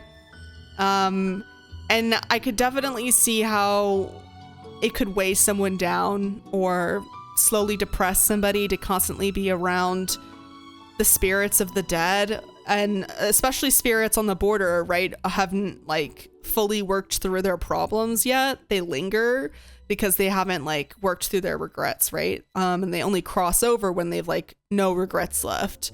So being around spirits that are like restless and have unfinished business, it could depress anybody, you know, but I think she is, the way she takes care of herself in that sense and like looks after herself is by allowing her grandfather's words to like guide her through life, you know, like live while you're alive, you know, like take in what you can, experience what you can, live life without regrets. I think she truly tries to embody that in every way she can, because if she chooses to accept maybe a more heavier approach to life, like she tries to approach life more with more like solemnness, I think she would like, you know, it would crush her. So I admire her resilience. I think it's something that's definitely present in a lot of pyro vision holders, that resilience, that passion. And it's cool to see how it's manifested in this character in this way. So, yep, I like her. She's cute. But I'd love to hear what you guys have to say in the comments down below, what you think of Hu Tao, if you like her, if you don't like her for some reason. It'd be interesting to hear what your thoughts on that. Or if you know about, like, if I missed any like reference or something, please go ahead and put that down below, because even if I've already played it or read it, like sometimes I have the memory of a squirrel. I don't remember stuff sometimes. So if I did miss something, do let me know. But I'd love to hear your thoughts down below. Thank you so much for making it to the end of the video. If you did, as always, I very much appreciate you spending your time with me. I know it's been another hot second. I'm sorry. I'm trying. I'm trying, but I am gonna be having the freaking summer event with Kazuha, Mona, and Fischl. We're gonna barge through that. We're gonna barge through it. We're gonna get through it. I think we have Kazuha's story quest quickly after that, and then we're in Sumeru. Oh wait, no, we have Diluc's a small event, but that's like a little mini video, and then we have well, a mini video of crying over Ragbro angst, and then we have Sumeru. So I am truly grateful for all of you who have stuck with me this long, and despite my breaks in content, which aren't on purpose, I really just, life gets to me pretty easily, and I'm trying to find, with this new year, I'm trying to find better ways to look after my mental state and to like figure out ways to not allow myself to burn out, because there is a lot of horrible shit going on in the world, and it can be so overwhelming. Like, I know people say don't doom scroll, but even if you're not trying to, like, there's just so much bad in the world, and I feel a sense of obligation to educate myself about it, because I have the privilege to live in peace, to live in my home and have food on the table and not starve, and I have access to clean water and like toilets and hygiene. Like, I don't know, I just feel it's a privilege to have those things, and I don't know, I just feel a more moral obligation that people who don't have those things, who have a right to those things, I owe it to them to educate myself on their suffering and to help in any way I can, even if that's just being educated about it can help a bunch, you know, and just knowing about it and trying to make decisions where I can to help. You know, I don't want to stop doing that, but I have to figure out a better way to navigate educating myself without completely burning out due to just being overwhelmed with how horrible things are for like Palestine specifically. And, you know, that's still happening in my country, America. We're getting political, but that's just why this is at the end. But I don't agree with any of the actions my country is doing. I'm ashamed of what my country is doing. And so I don't know, I just feel pressure a lot of the time, and it gets to me.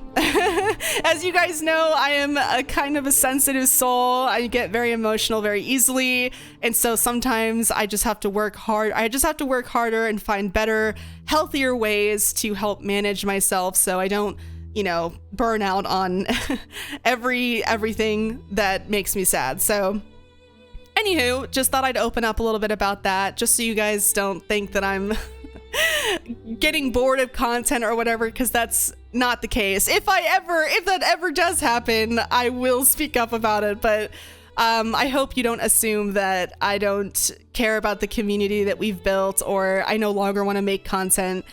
Because making content is a passion of mine. It's just life recently has been genuinely horrible to witness. and it's hard for me sometimes to process it. So that's it. I hope everyone is doing okay.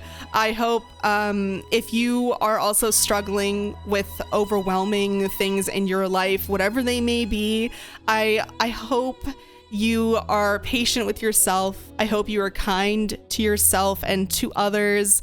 And I say that with genuine sincerity. Like, I just think we need to be helping each other out a little more, giving each other a little bit of grace, a little bit of breathing room, and to just help educate and uplift each other so we can help others who are less fortunate than us. So anywho, enough with my rambling. Thank you so much. I really appreciate every one of you. I hope you all are doing well. If I don't catch you live, I will be trying to stream soon because we have the kitty event in HSR and we have to do the story quest to unlock it. And I've been saving it. I've been so stubborn. I've been saving it because I want to stream. I want to stream it and like hang out with you guys. So I've been saving it. I've been saving it. So I want to stream that. But if I don't catch you live, then I will catch you in the next one.